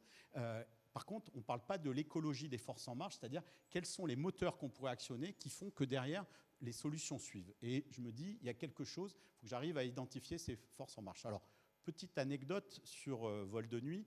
Donc, aujourd'hui, on est allé sur la villa. Donc, la villa, elle se trouve à Valrose, ici. Et moi, là où je vivais, c'était à côté du lycée Estienne-Dorf, c'était ici. Donc, presque comme s'il y avait une communication entre ces deux endroits. Hein. En tout cas, il y a le vide de la ville de Nice entre les deux. Et en faisant cette carte, il y a quelques années, je me suis aperçu qu'entre-temps, ma mère, après la mort de mon père, a déménagé dans le centre-ville, vers le boulevard Gambetta, et qu'elle a déménagé à 50 mètres de là où Yves Klein était né, quoi. Donc, et ça, c'est quand même un signe qui était assez intéressant. Et je vais vous parler de signes et de synchronicité qui sont très importantes dans cette chose-là. Alors, dans ce quartier, il y a aussi le club de judo où Yves Klein a commencé. Et j'étais dans le même club de judo qu'Yves Klein. Mais je suis tellement nul en sport que il n'y a pas de synchronicité à faire avec ça, quoi. Donc, voilà. En tout cas, lui, il a été 4e dan, pas moi. Tu vois. Mon frère était un peu meilleur qui est dans la salle, quoi. Voilà. Alors, en creusant Yves Klein, je me suis aussi aperçu que j'ai fait des recherches pour savoir où il était mort et où avait été célébrée la messe de sa mort. Et je croyais que c'était à Saint-Germain-des-Prés. En fait, j'ai découvert il y a 2 ou 3 ans qu'il était, la cérémonie avait lieu dans l'église Notre-Dame des Champs à Paris, et que cette église, elle se trouve à 50 mètres de chez moi à Paris, parce que moi j'habite rue Saint-Martin, et qu'elle est à 50 mètres de chez moi. Et si vous faites encore, 100 mètres, si vous faites encore 100 mètres, où est-ce que vous arrivez? À Beaubourg, où il y a le seul Yves Klein à Paris, quoi. Donc c'est quand même incroyable. Donc voilà. Et c'est aussi là où Yves Klein s'est marié, parce qu'il est mort quelques mois après s'être marié, et sa femme était enceinte d'un Yves Klein Junior qui est toujours en vie aujourd'hui.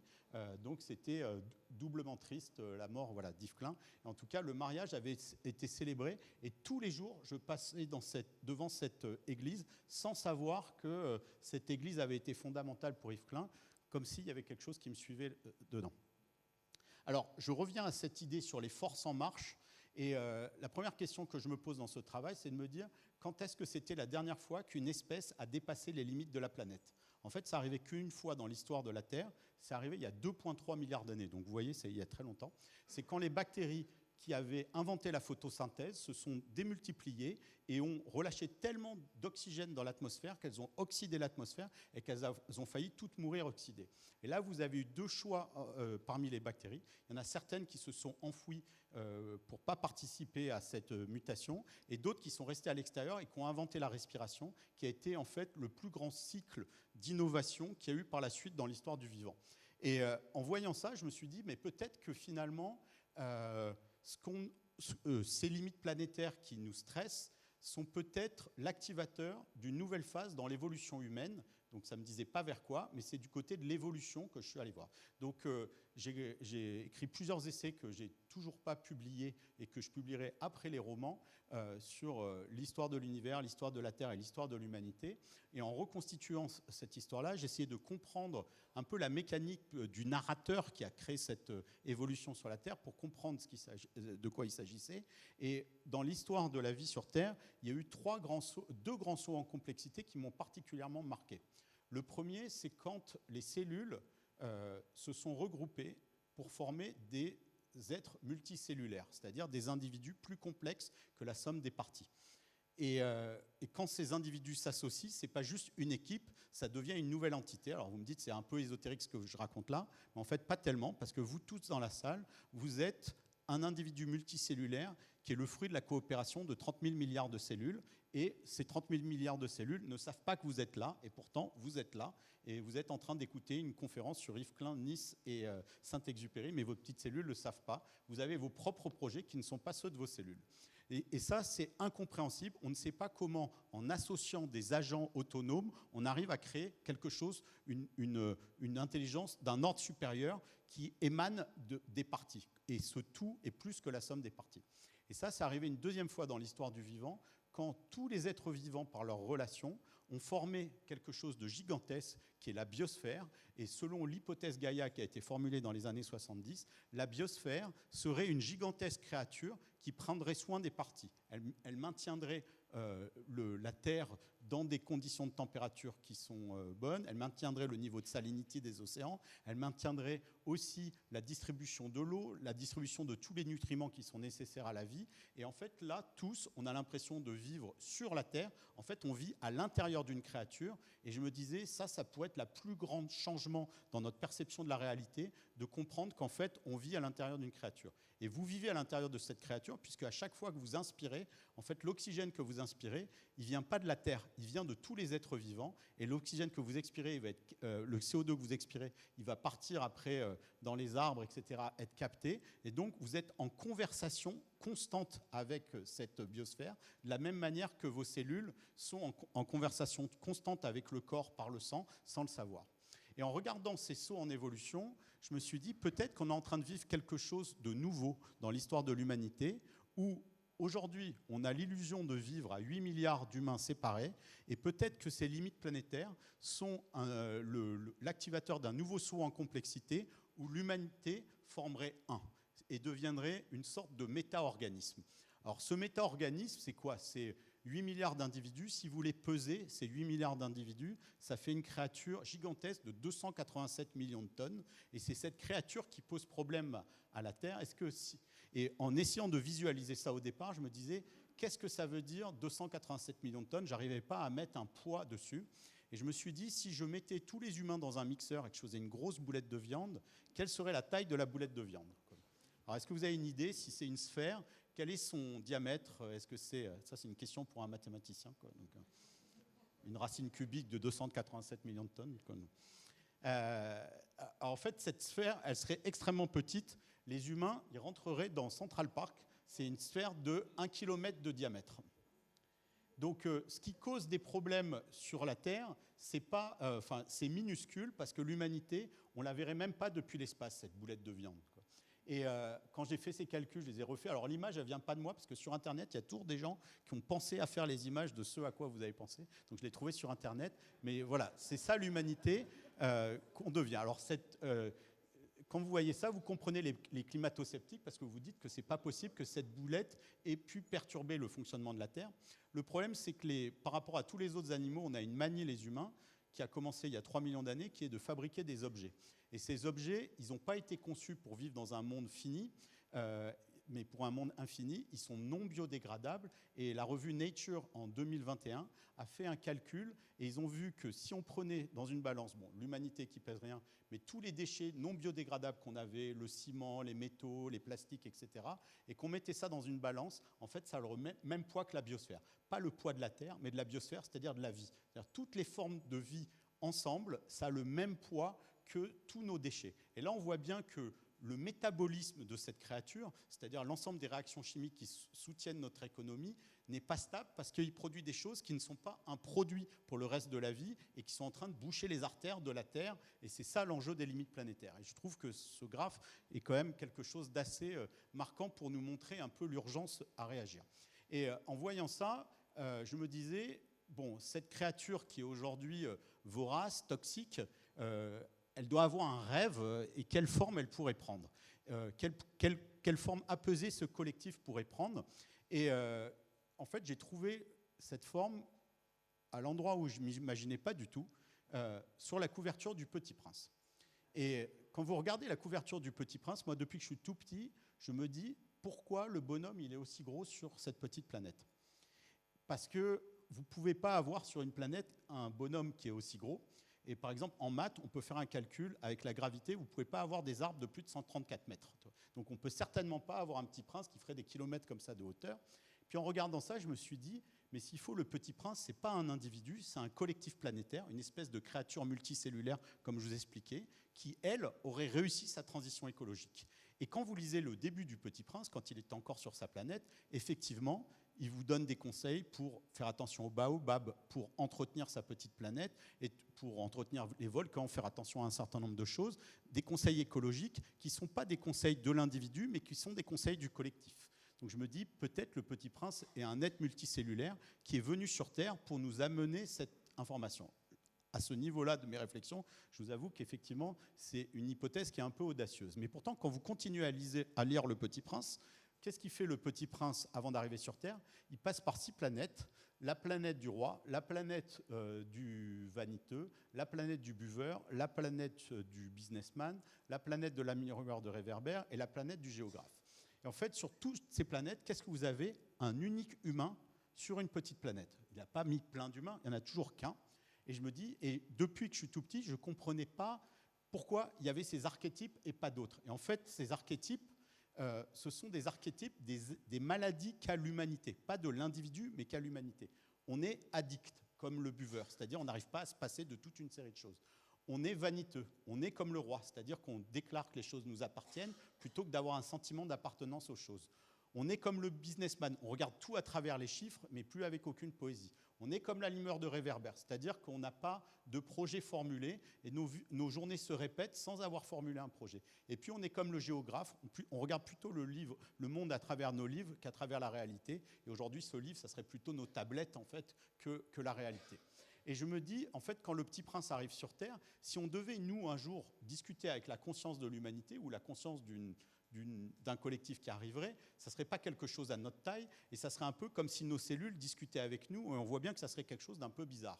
Et quand le Petit Prince arrive dans le désert, il apparaît dans le désert comme dans un rêve, et il repart à la fin comme dans un rêve. Et je me dis, c'est peut-être ça, c'est un dialogue où une conscience planétaire vient donner à cet aviateur des clés. Et si vous lisez Le Petit Prince avec ce regard-là, en fait, toutes les clés du Petit Prince sont des règles en fait, pour se réagencer entre humains et avec la nature de façon à vivre avec les limites planétaires. Je me dis, tiens, ça c'est original comme chose, mais j'avais toujours quelque chose qui me manquait pour trouver ce Petit Prince que je trouvais un peu dominant sur cette planète.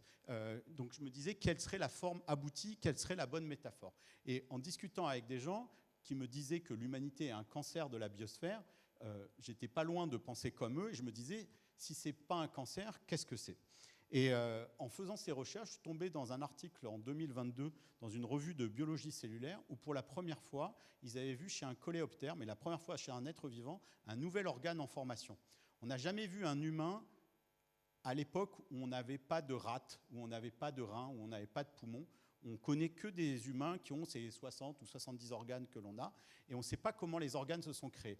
Et c'est un mystère, la création des organes, parce qu'un organisme, c'est un tout, et on ne voit pas comment on pourrait en greffer un de manière spontanée. Et en fait, en regardant au microscope électronique ce coléoptère, ils ont vu que c'est quoi un organe en formation? C'est des cellules qui se multiplient et qui vont aboutir vers une forme apaisée, rejoindre le cortège des autres organes et amener une fonction nouvelle. Et à ce moment-là, dans cette phase de multiplication, à quoi ça ressemble? À un cancer. Et donc l'humanité, je me dis, s'il faut, l'humanité n'est pas un cancer, mais un organe en devenir. Et ça, si vous représentez l'humanité comme un petit prince et qui devient un organe de la biosphère, ça change complètement votre rapport au monde. Je vous parlais déjà, on appartient à Gaïa, à cette terre, mais qui est une créature dont on doit prendre soin, mais pas juste pour des questions éthiques ou comptables, pour des questions physiologiques et de santé. Nous, on serait un organe, une cellule dans un organe qui est l'humanité, qui elle-même serait un organe de la biosphère. Alors, un organe, il se définit par des fonctions. Et par exemple, si vous prenez le foie, il synthétise des vitamines, il fait des opérations de filtration, il y a une quinzaine de fonctions dans le foie. Ça m'amène la question de à quoi sert l'humanité? Et c'est une question, je me rends compte que personne n'a répondu à cette question. C'est-à-dire, alors, il y a plein de gens qui vous répondent à rien. Tu vois, donc ça, c'est sûr. Mais au-delà de ça, à quoi elle sert? À quoi elle sert vis-à-vis de la biosphère? Peu de choses. Donc j'interroge des astrophysiciens, des philosophes, etc. Il n'y a pas de littérature sur le rôle de l'humanité. Et je me dis, quels pourraient être les rôles de l'humanité vis-à-vis de la biosphère? Donc j'en ai trouvé 16, mais il y en a certainement beaucoup plus. Par exemple, la première chose qu'on pourrait faire, c'est prendre soin de la Terre. C'est-à-dire d'être non pas des exploitants de la Terre, mais des gardiens de la Terre, et prendre soin de notre petite planète. Et par exemple, on montre que dans les forêts où vous avez des peuples primitifs, les forêts sont souvent en meilleure santé que celles où il n'y en a pas. Et donc, ça, il y a quelque chose de cet ordre-là. On pourrait prendre soin de la vie, parce que la vie, il y a des tas de choses très tristes dans la vie. On pourrait prendre, comme on prend soin de nos enfants, prendre soin d'un certain nombre de créatures qui ont eu des déboires. On pourrait contempler, et ça, c'est une des grandes forces de l'humanité, de pouvoir contempler cette création par le miracle de la conscience, créer de la musique, aimer. C'est quelque chose un art qu'on a poussé très loin, comme la haine d'ailleurs, quoi. On pourrait aussi explorer, parce qu'à travers notre curiosité, la Terre se connaît elle-même, et on peut même voir, si vous voulez, cette image de la Terre dont je vous parlais au début, comme un miracle, parce que le fait qu'on fait partie du vivant et que ces humains se soient organisés pour envoyer un satellite qui permette à la Terre de se regarder elle-même, c'est comme si vous découvririez un jour que des molécules, enfin des cellules de votre foie avaient monté une expérience pour vous filmer depuis l'extérieur, quoi. Et ça donne un tout autre regard sur la conquête spatiale. Et ça fait partie du regard sur soi ou du regard vers l'extérieur qu'on peut amener à la Terre. On peut aussi explorer des mondes psychédéliques. Et ces mondes psychédéliques, il y a des substances qui existent à l'état naturel dans le monde et qui offrent des questions, des réponses sur qu'est-ce que la réalité. Et la réalité, nous, elle n'est que ce que l'on perçoit par nos sens, mais au-delà des sens, il y aurait peut-être autre chose. Et ça, l'humanité pourrait partir à cette conquête-là. On a aussi des grandes facultés cognitives qu'aujourd'hui on utilise par exemple pour livrer des tablettes de chocolat en 15 minutes dans votre canapé, mais on pourrait les mettre avec des livreurs payés 3 fois moins que le SMIG, mais on pourrait les mettre à des grandes causes et s'associer avec par exemple les intelligences artificielles pour résoudre et aider par exemple à guérir la Terre.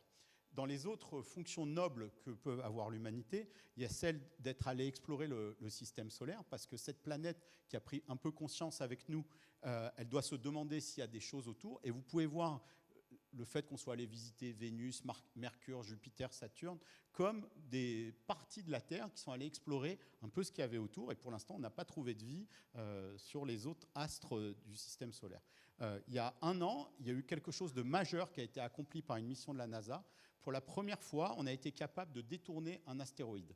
Et ce truc-là, ça a été traité de manière assez anodine ou de façon un peu démiurgique par l'humanité. Mais si vous prenez un pas de recul, imaginons que dans 3-4 ans, on découvre qu'il y a un énorme astéroïde comme celui qui a tué tous les dinosaures qui allaient vers la Terre. Si l'humanité arrivait à s'unir pour arriver à dévier cet astéroïde et éviter à toute la vie d'être éradiquée, je peux vous dire que tous les zèbres, tous les autres créatures, ils seraient vraiment très redevables à l'humanité. Et c'est peut-être une de nos fonctions de protéger Gaïa de ces aléas cosmiques qui arrivent de manière assez régulière.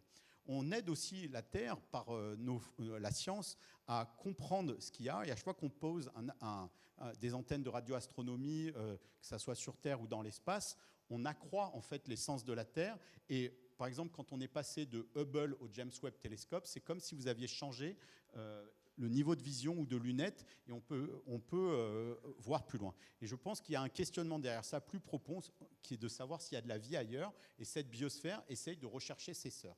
Et donc, voilà, et là je vous en ai mis 16, mais il y en a bien d'autres, et il faudra organiser un grand débat planétaire sur quelles sont les missions de l'humanité, et des missions qui soient partagées par tous, parce qu'une fois que ces missions sont édictées, ben on sait pourquoi on est là, et automatiquement, ça va réguler en fait l'économie, puisque l'économie, c'est le métabolisme de cette créature, et une créature qui ne sait pas pourquoi elle est là, ben elle fait n'importe quoi, et à partir du moment où elle sait qu'elle est là, elle rentre dans une phase de responsabilité. La semaine dernière, on a été à une conférence avec Olivier Daguet du paléoanthropologue Pascal Pic, et qui nous parlait de la phase d'humanisation de la Terre, qui était imaginée par Teilhard de Chardin. Et en fait, cette phase d'humanisation, c'est pas le fait d'avoir mis des humains partout, c'est après d'en être responsable. Et c'est aussi le message du Petit Prince. Et donc, toute cette question de définir les rôles de l'humanité, c'est quelque chose d'absolument fondamental qui vient au préalable avant de faire cette transformation écologique.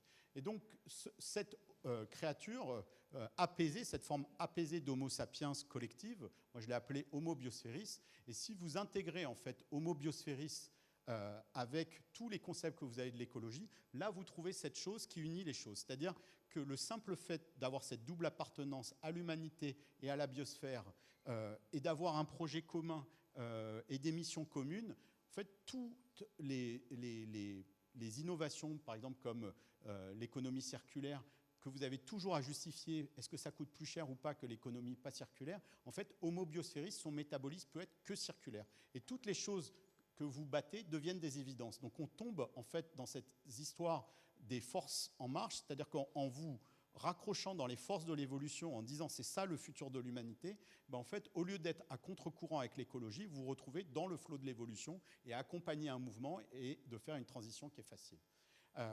Une fois que je pense à ça, je me dis tiens, c'est intéressant, donc je parle avec ça avec un certain nombre voilà, de philosophes, d'astrophysiciens, etc., et qui me disent oui, ça va dans le sens de l'évolution, et par exemple, Ilya Prigogine parlait de l'émergence de ces niveaux de complexité intermédiaires, et l'humanité pourrait être un niveau de complexité intermédiaire entre voilà, les individus et la biosphère. Donc, il valide en fait cette hypothèse, mais moi, de mon côté, je reformule la révolution bleue que Yves Klein a imaginée en disant la révolution bleue, ce n'est pas la transformation écologique réussie du monde. En fait, c'est la métamorphose d'Homo sapiens de 8 milliards d'humains séparés vers une humanité unie, apaisée et responsable, incarnée par le Petit Prince. C'est ça la révolution bleue. Et révolution, je comprends que ça veut dire rêve d'évolution. Et donc, la révolution bleue, c'est ce rêve d'évolution.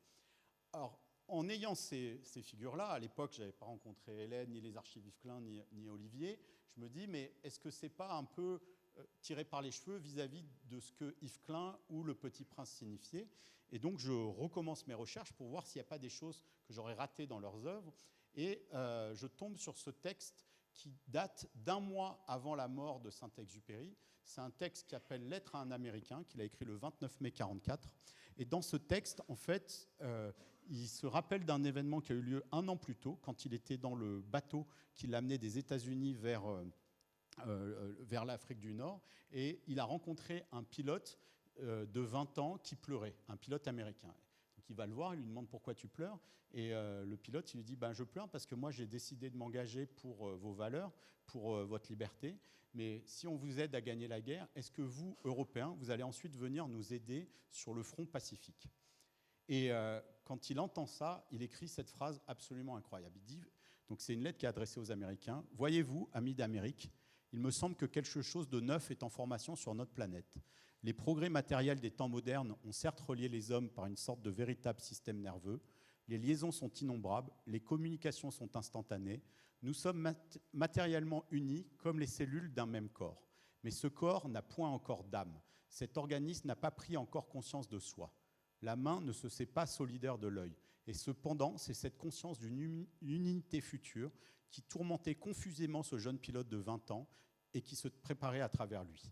Vos jeunes gens meurent dans une guerre qui, pour la première fois dans l'histoire du monde, est pour eux, malgré toutes ces horreurs, une confuse expérience d'amour. » Donc, un mois avant sa mort, Saint-Exupéry parle exactement de ce dont je vous parlais, de l'émergence d'une humanité unie. Et la guerre ferait partie de ces forces de construction en fait, de cette humanité unie, ce qui paraît assez paradoxal. Et l'énergie en fait, pour unir, c'est l'amour. Et effectivement, quand vous regardez en fait, comment des êtres monocellulaires deviennent multicellulaires, vous devez arrêter de penser à subvenir vous-même par vos besoins. C'est le collectif qui va y revenir. Et vous devez avoir confiance dans ce collectif. Et c'est ce collectif qui va répondre à vos besoins. Si vous arrêtez de respirer ou si vous vous suicidez, toutes vos cellules meurent. Elles font confiance en vous, elles font confiance au tout. Et donc nous, il faut qu'on développe une confiance aveugle dans l'humanité. Et cette confiance aveugle, ce don aveugle, qu'est-ce que c'est? C'est ce don universel, c'est l'agapé, c'est l'amour universel. Et donc cette énergie d'amour est au cœur de ça. Donc je me dis, la révolution bleue, c'est comment faire de l'amour une stratégie pour arriver à unir l'humanité. Et je commence à avoir dans ma tête, à me dire, ça pourrait faire un bon sujet de roman. Donc là, j'avais, je dirais, une validation de la pensée de Saint-Exupéry de cette vision, mais il manquait encore quelque chose d'Yves Klein. Donc je suis allé faire des recherches sur l'origine de la Révolution bleue, et l'origine de la Révolution bleue, c'est pas Khrouchtchev ou Eisenhower et d'envoyer des bombes atomiques teintées de bleu, ça remonte en fait au 28 avril 1957, pour les 29 ans d'Yves Klein. Il était à la Coupole à Paris. Donc c'est une grande brasserie très connue de Montparnasse. Et là, il se réunit avec des amis pour ses 29 ans et ils font un tract qui s'appelle « La Révolution bleue des enthousiastes », dont j'ai retrouvé la trace. Et il dit « Aux hommes et aux femmes de bonne volonté, jeunes de caractère et si possible aussi jeunes d'âge, j'aime bien ça. Un groupe de jeunes Français propose au monde une nouvelle organisation de la société. Serons-nous assez nombreux pour obtenir de l'ONU l'attribution d'une terre, d'un petit pays fertile, pour tenter l'expérience? Tout dépend du nombre de pionniers prêts à lâcher toutes leurs attaches pour se joindre à nous et de leur enthousiasme. Déclarez-vous dans vos lettres volontaires pionniers, ce qui signifie que vous êtes prêts à accourir et à passer à l'action avec nous dès que nous en aurons les moyens. Et je trouve même des documents où il parlait du programme économique de la Révolution bleue. Et comme je vous disais, la Révolution bleue, c'est la transformation du métabolisme, et l'économie, c'est le métabolisme de l'humanité. Et là, vous avez une photo de Rotrot et d'Yves Klein à la Rotonde, pris par le même photographe, le même couple de photographes dont on parlait tout à l'heure. Voilà, donc je me dis, Yves Klein avait l'intention de faire un mouvement de changement du monde, et il y a un certain nombre de documents qui sont là-dessus, et je me dis, ok, maintenant je me sens dans l'idée de prolonger cette œuvre de Saint-Ex et de Saint-Exupéry. Donc je vais raconter cette histoire, non pas dans un essai, mais dans un roman. Alors pour la petite histoire, c'est marrant parce que si vous regardez où se trouve la coupole, on va faire des cartes avec des petits points. Alors là, vous avez le boulevard du Montparnasse, où se trouve la coupole. Elle est à la tête d'un triangle. Donc là, ici, vous avez la rue de Lambre. Et ici, vous avez le boulevard Raspail. Et si vous prolongez le boulevard Raspail de 100 mètres, c'est toujours 100 mètres, hein, cette histoire, vous tombez quoi? Square Campagne Première, là où vivait Yves Klein, là où il est mort d'une crise cardiaque. Et si, à l'autre bout du triangle, qu'est-ce qu'on trouve? La Fondation Saint-Exupéry. Ils sont exactement ici, leur bureau, quoi. Et si vous prolongez cette ligne, qu'est-ce que vous arrivez de l'autre côté de la tour Montparnasse? Les archives Yves Klein. Tu la connaissais pas, celle-là. Donc je me dis, bon, il y a des signes, il faut continuer à tisser ces liens. Et puis ça, c'est quelque chose d'assez incroyable que Luc Van Rel nous a montré. C'est un rocher qui se trouve sur l'île du Rioux. Et sur ce rocher, sur l'île de Rioux, il y a un rocher qui a exactement le même profil que Saint-Ex. Et si vous savez où regarde ce rocher, il regarde dans la direction de l'épave. Et ça, c'est quand même complètement dingue. Donc je me suis dit, bon, là, il y a trop de magie, on va écrire un roman avec tout ça. Donc le livre, c'est de raconter cette révolution bleue, c'est-à-dire comment l'humanité peut passer de ce qu'elle connaît aujourd'hui, c'est-à-dire d'une société complètement dissolue avec des crises géopolitiques, des réseaux sociaux qui nous séparent, etc., vers cette humanité unie. Et donc, il y a évidemment des opposants à la Révolution bleue. Donc, une partie des États-Unis et du capitalisme sont contre cette Révolution bleue parce que ça lui rappelle le communisme. Mais le communisme n'est qu'une expérience de collectif. Vous êtes un collectif qui marche, hein, je vous rappelle. Ce n'est pas parce que le communisme a échoué que toutes les autres formes de collectivisme peuvent échouer. La Chine, dans le roman, voit d'un très mauvais œil la Révolution bleue qui aborde la transition écologique d'une manière complètement différente que ce qu'ils veulent nous vendre avec toutes leurs batteries, leurs panneaux solaires et leurs voitures. Donc ça, c'est les deux principaux opposants à la Révolution bleue. Et en face, il y a des forces sombres du monde et puis cette grotte dont le secret va être dévoilé dans le roman. Et le but, en fait, dans le roman, c'est d'inverser la réalité et le rêve de Paul Garner, et de faire qu'on arrive dans cette nouvelle réalité qui soit cette réalité d'Homo Biosphéris. Alors, la métaphore que j'utilise dans le bouquin, c'est la métaphore de la métamorphose. Et si vous regardez en fait une chenille, elle se transforme en papillon, mais elle meurt jamais. En fait, aujourd'hui, on est dans un stade de chrysalide. Et dans une chrysalide, quand vous regardez ce qui se passe dans une chrysalide, vous avez des tas de cellules qui ont exprimé la part de l'ADN qui est l'ADN de la chenille et qui petit à petit, un peu comme des pop-corns, se mettent à manifester l'ADN du papillon. Et ça se passe comme les pop-corns. Au bout d'un moment, tous les pop-corns ont éclos. Et donc, nous, on est comme des petits pop-corns, et ces petits pop-corns, ils sont bleus. Et la révolution bleue d'Yves Klein, en fait, c'est plus de disséminer des bombes atomiques pour disséminer ça, mais c'est de faire que les cœurs des humains switchent vers le bleu, un à un, et d'arriver à avoir 8 milliards d'humains. C'est ça la métaphore de la révolution bleue. Alors, quand je commence à écrire le livre, je me dis, je pars d'une créature qui est très masculine, toxique, etc., qu'on doit amener vers le Petit Prince, et je repense au film Léon, dans lequel vous avez ce personnage de Jean Reno, qui est un tueur à gages, qui rencontre une petite fille qui est Nathalie Portman, et à son contact, il va devenir plus doux, il va même jusqu'à la fin à se sacrifier pour elle. Et je trouvais cette transformation intéressante, donc je me dis, celle qui va activer la transition de cette créature par son grand cœur, ça sera une petite fille, et dans un rêve, je rêve de La Petite Princesse. Donc, je fais ce dessin, c'est mon nom de code dans mon bouquin. Et donc, le premier tome de cette révolution bleue s'appelle La Petite Princesse. Et quand je finis d'écrire cette Petite Princesse, je découvre que la correspondance entre Saint-Exupéry et Consuelo vient de sortir. Et moi, j'avais déjà lu certaines de ces lettres, et j'avoue que ce n'est pas les lettres que j'ai préférées de Saint-Ex, parce que c'est des lettres où le couple s'engueule, où ils se disent des tas de choses, etc. Et je n'avais pas vraiment envie d'avoir cette correspondance. Et plusieurs fois dans la journée où c'est sorti, j'ai vu des messages passer sur Internet. Alors, les algorithmes connaissent mes goûts pour Saint-Exupéry, forcément, de dire « il faut absolument que tu achètes ce livre ».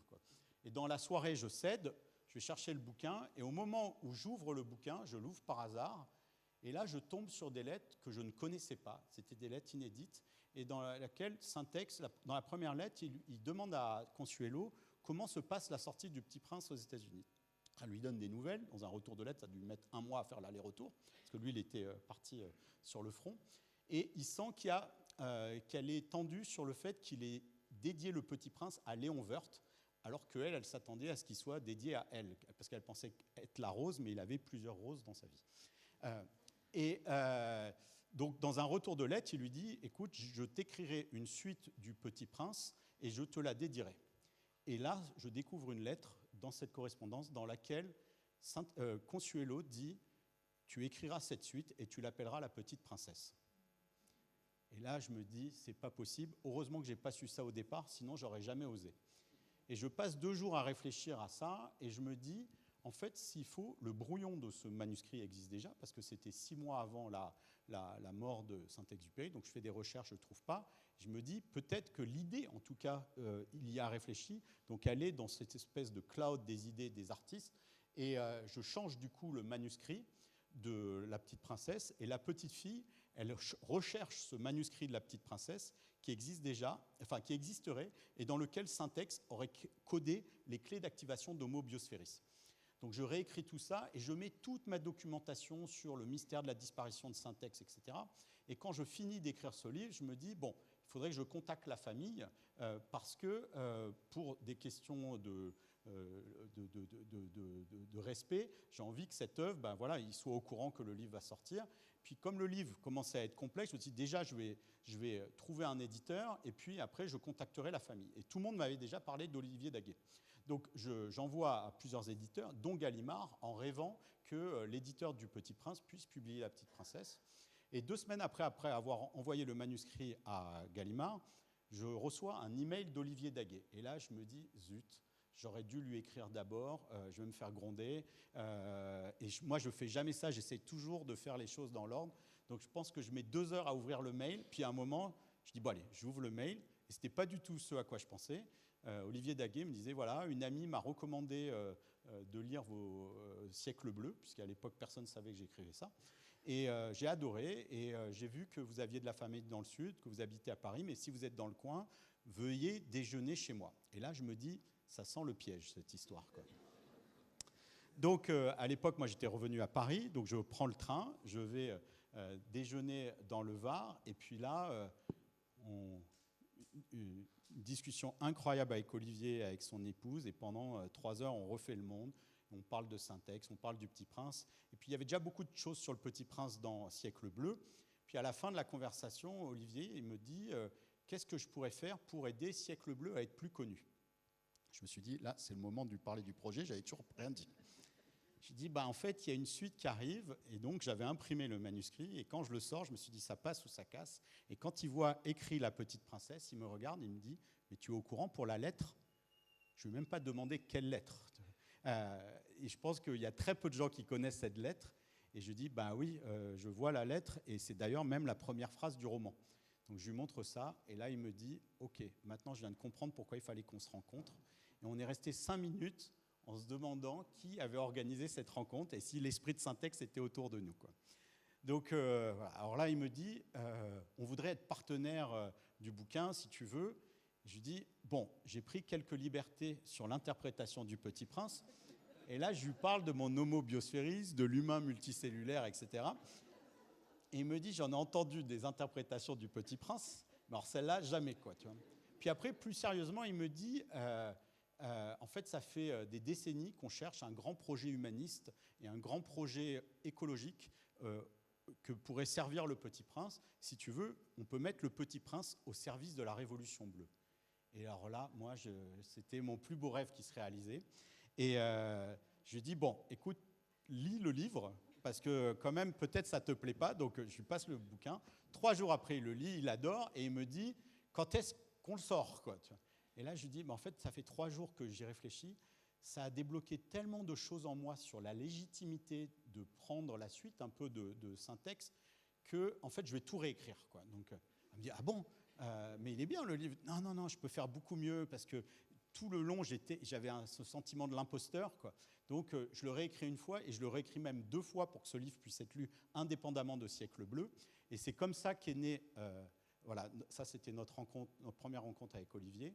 Et c'est comme ça qu'est née La Petite Princesse, dont Olivier Daguet a écrit la préface. Et voilà, c'est la synthèse entre Yves Klein et Saint-Exupéry. Merci de votre attention.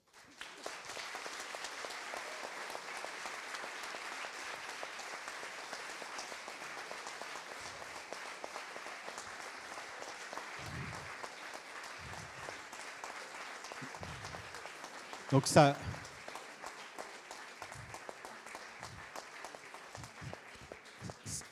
peut mener loin de rentrer dans la salle d'un musée, hein, quand même. Hein, tu vois. Et c'est pas fini. Hein. Okay. Alors, on va prendre des questions. Et puis après, on va passer aux dédicaces. Alors, est-ce qu'on peut passer un... On va se remettre au centre.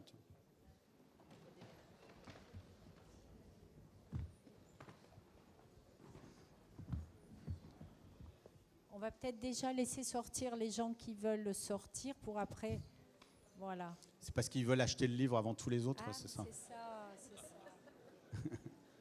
Bon, j'espère que vous avez passé une bonne soirée quand même. C'est vrai qu'il fait chaud comme. Peut-être on peut ouvrir la porte ou pas. Ouais. Bon, ça fait pas grand-chose. Hein. Est-ce que quelqu'un voudrait poser une première question? Oui. Bonsoir, Arnaud Pouliquin, bonsoir.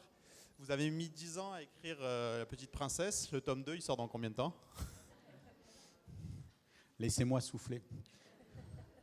Non, j'ai commencé là il y a 10 jours et j'ai déjà une première version parce qu'en fait j'ai déjà écrit le tome 2 et le tome 3. Et comme j'ai réécrit plein de fois le tome 1, ça ne se rebranche plus. Donc là, il faut que je rebranche. Mais ça sortira en fait comme ce genre de bouquin, un tome par an, donc au printemps prochain, quoi. Donc voilà. Juste pour compléter, bonsoir. Cécilia Luixet, Arnaud vient de parler, mon bonjour, mari, bonsoir Jean-Pierre. Juste pour, pas de question, mais juste pour dire qu'on est des fans inconditionnels et surtout on a envie de créer cette homobiosphériste avec vous. Merci de mettre les idées comme ça en lien et on vous suit, on a envie de faire la révolution bleue avec vous tous. Ah ben merci. Merci. Merci. Est-ce que vous avez des questions? Il fait bien chaud à Nice. Ouais. Bien, mais écoutez, vous avez parlé de la mort de Yves Klein, hein, mais dans d'autres écrits, on lit et on apprend que c'est suite à Mondocan, cette réunion dans laquelle l'organisateur ou un intervenant italien s'est moqué de lui et l'a ridiculisé à un point où il s'est senti mal. Et c'est suite à ça, à Mondocan, qu'il a fait son premier malaise cardiaque, et ainsi de suite. Et ça, vous n'en avez pas parlé. Est-ce que c'est volontaire? Est-ce que c'est quelque chose que vous ne voulez pas savoir, que vous rejetez? Voilà. Alors, il y a 1000 trucs dont on n'a pas parlé ce soir. Voire même 1 million. Quoi. Voilà. Mais ce point est très important, et je laisserai Hélène sur le point artistique, parce que ça montre l'importance de la blessure d'humiliation, et que la blessure d'humiliation, ça peut amener même jusqu'à des chocs cardiaques. Et la question de la vulnérabilité du cœur, c'est un des thèmes dans le bouquin. Et dans le tome 2 ou dans le tome 3, je parlerai de ça. C'est-à-dire que la blessure qu'il a reçue, c'est quelque chose qui a provoqué sa mort. Les produits chimiques ont aidé aussi. Quoi, mais, Bon, je tiens aussi à dire que Yves Klein il est dans la tombe de famille à la Colle-sur-Loup. Donc je vous invite à y aller. Et puis cette tombe, quand j'y suis allé il y a une vingtaine d'années, avec un de ses amis qui s'appelle Mirouz, qui est décédé depuis, on a mis de la poudre bleue sur le marbre de la tombe, et il se trouve qu'au bout de 20 ans, ça s'est quand même légèrement incrusté, mais très peu dans le marbre, hein, et nous avons déclamé des choses sur cette tombe, voilà, avec monsieur Mirouz, qui est un de ses amis, bon, qui était plutôt. Merci monsieur. Bon, j'ai encore d'autres choses à dire, mais on m'a dit que non. Hélène. Alors pour la précision, ce monsieur c'est Jean Masse, un artiste, très bien, oui. et pour lequel nous consacrerons une exposition temporaire à partir de septembre, ici à l'Artistique. Voilà.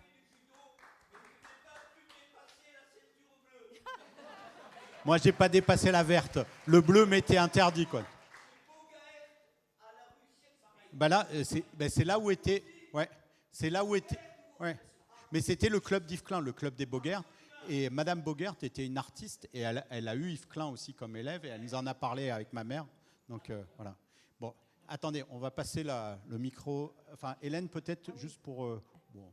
Non, Jean Masse a raison, effectivement. Il avait déjà eu une première alerte cardiaque quelques mois avant. Et ce film, Mondo Cane, qui était une sorte de film d'esprit du temps, qui filmait des choses un peu extraordinaires à travers le monde, a filmé Yves Klein. Et il a laissé en toute confiance les portes de son atelier ouvertes. Et évidemment, vu le personnage, les gestes, la grandiloquence, l'ampleur des intentions, ça pouvait prêter le flanc facilement à la moquerie. Et il a assisté de manière... à cette avant-première sans savoir du tout ce qu'il allait voir. Et il s'est rendu compte que non seulement il n'avait pas été compris, mais qu'il passait pour un sombre imbécile à l'image. Et ça a été fatal. Ouais. Il y a un syndrome qui s'appelle le syndrome du cœur brisé, où on montre que dans des cas de blessures d'humiliation, en fait, il y a des lésions dans le cœur qui se font, et des vraies lésions. C'est-à-dire que quand on dit on a brisé le cœur de quelqu'un, c'est réel. Et il y a tout un art japonais qui s'appelle l'art du kitsugi, qui est l'art de recomposer en fait des porcelaines avec de la suture d'or. Et il y a des gens qui ont écrit des livres magnifiques de guérison sur les blessures du cœur. Moi, j'ai fait un podcast sur cette question-là, sur les guérisons des blessures du cœur, là, dans le cadre du podcast Métamorphose, et qui sont liées à ça. Mais j'avais bien en tête, effectivement, que cette blessure était aussi importante chez Yves Klein. Est-ce qu'il y a d'autres questions ? Sinon, on peut vous libérer et on peut... voilà. Mais en tout cas, merci. Merci. C'était passionnant, sincèrement Merci. passionnant. Merci. Voilà. Et donc, je ne sais pas où je crois que le libraire est dans le hall. Pour rester là à discuter, ouais, et dans 3 quarts d'heure, pour ceux qui le veulent, on ira boire un verre dans un bar à côté, mais on n'a pas réservé, donc on verra le nombre qu'on est. Et voilà. Et s'il y en a qui connaissent des bars, on ira. Voilà. Donc, merci. Merci beaucoup et merci à tous les organisateurs, organisatrices. Merci.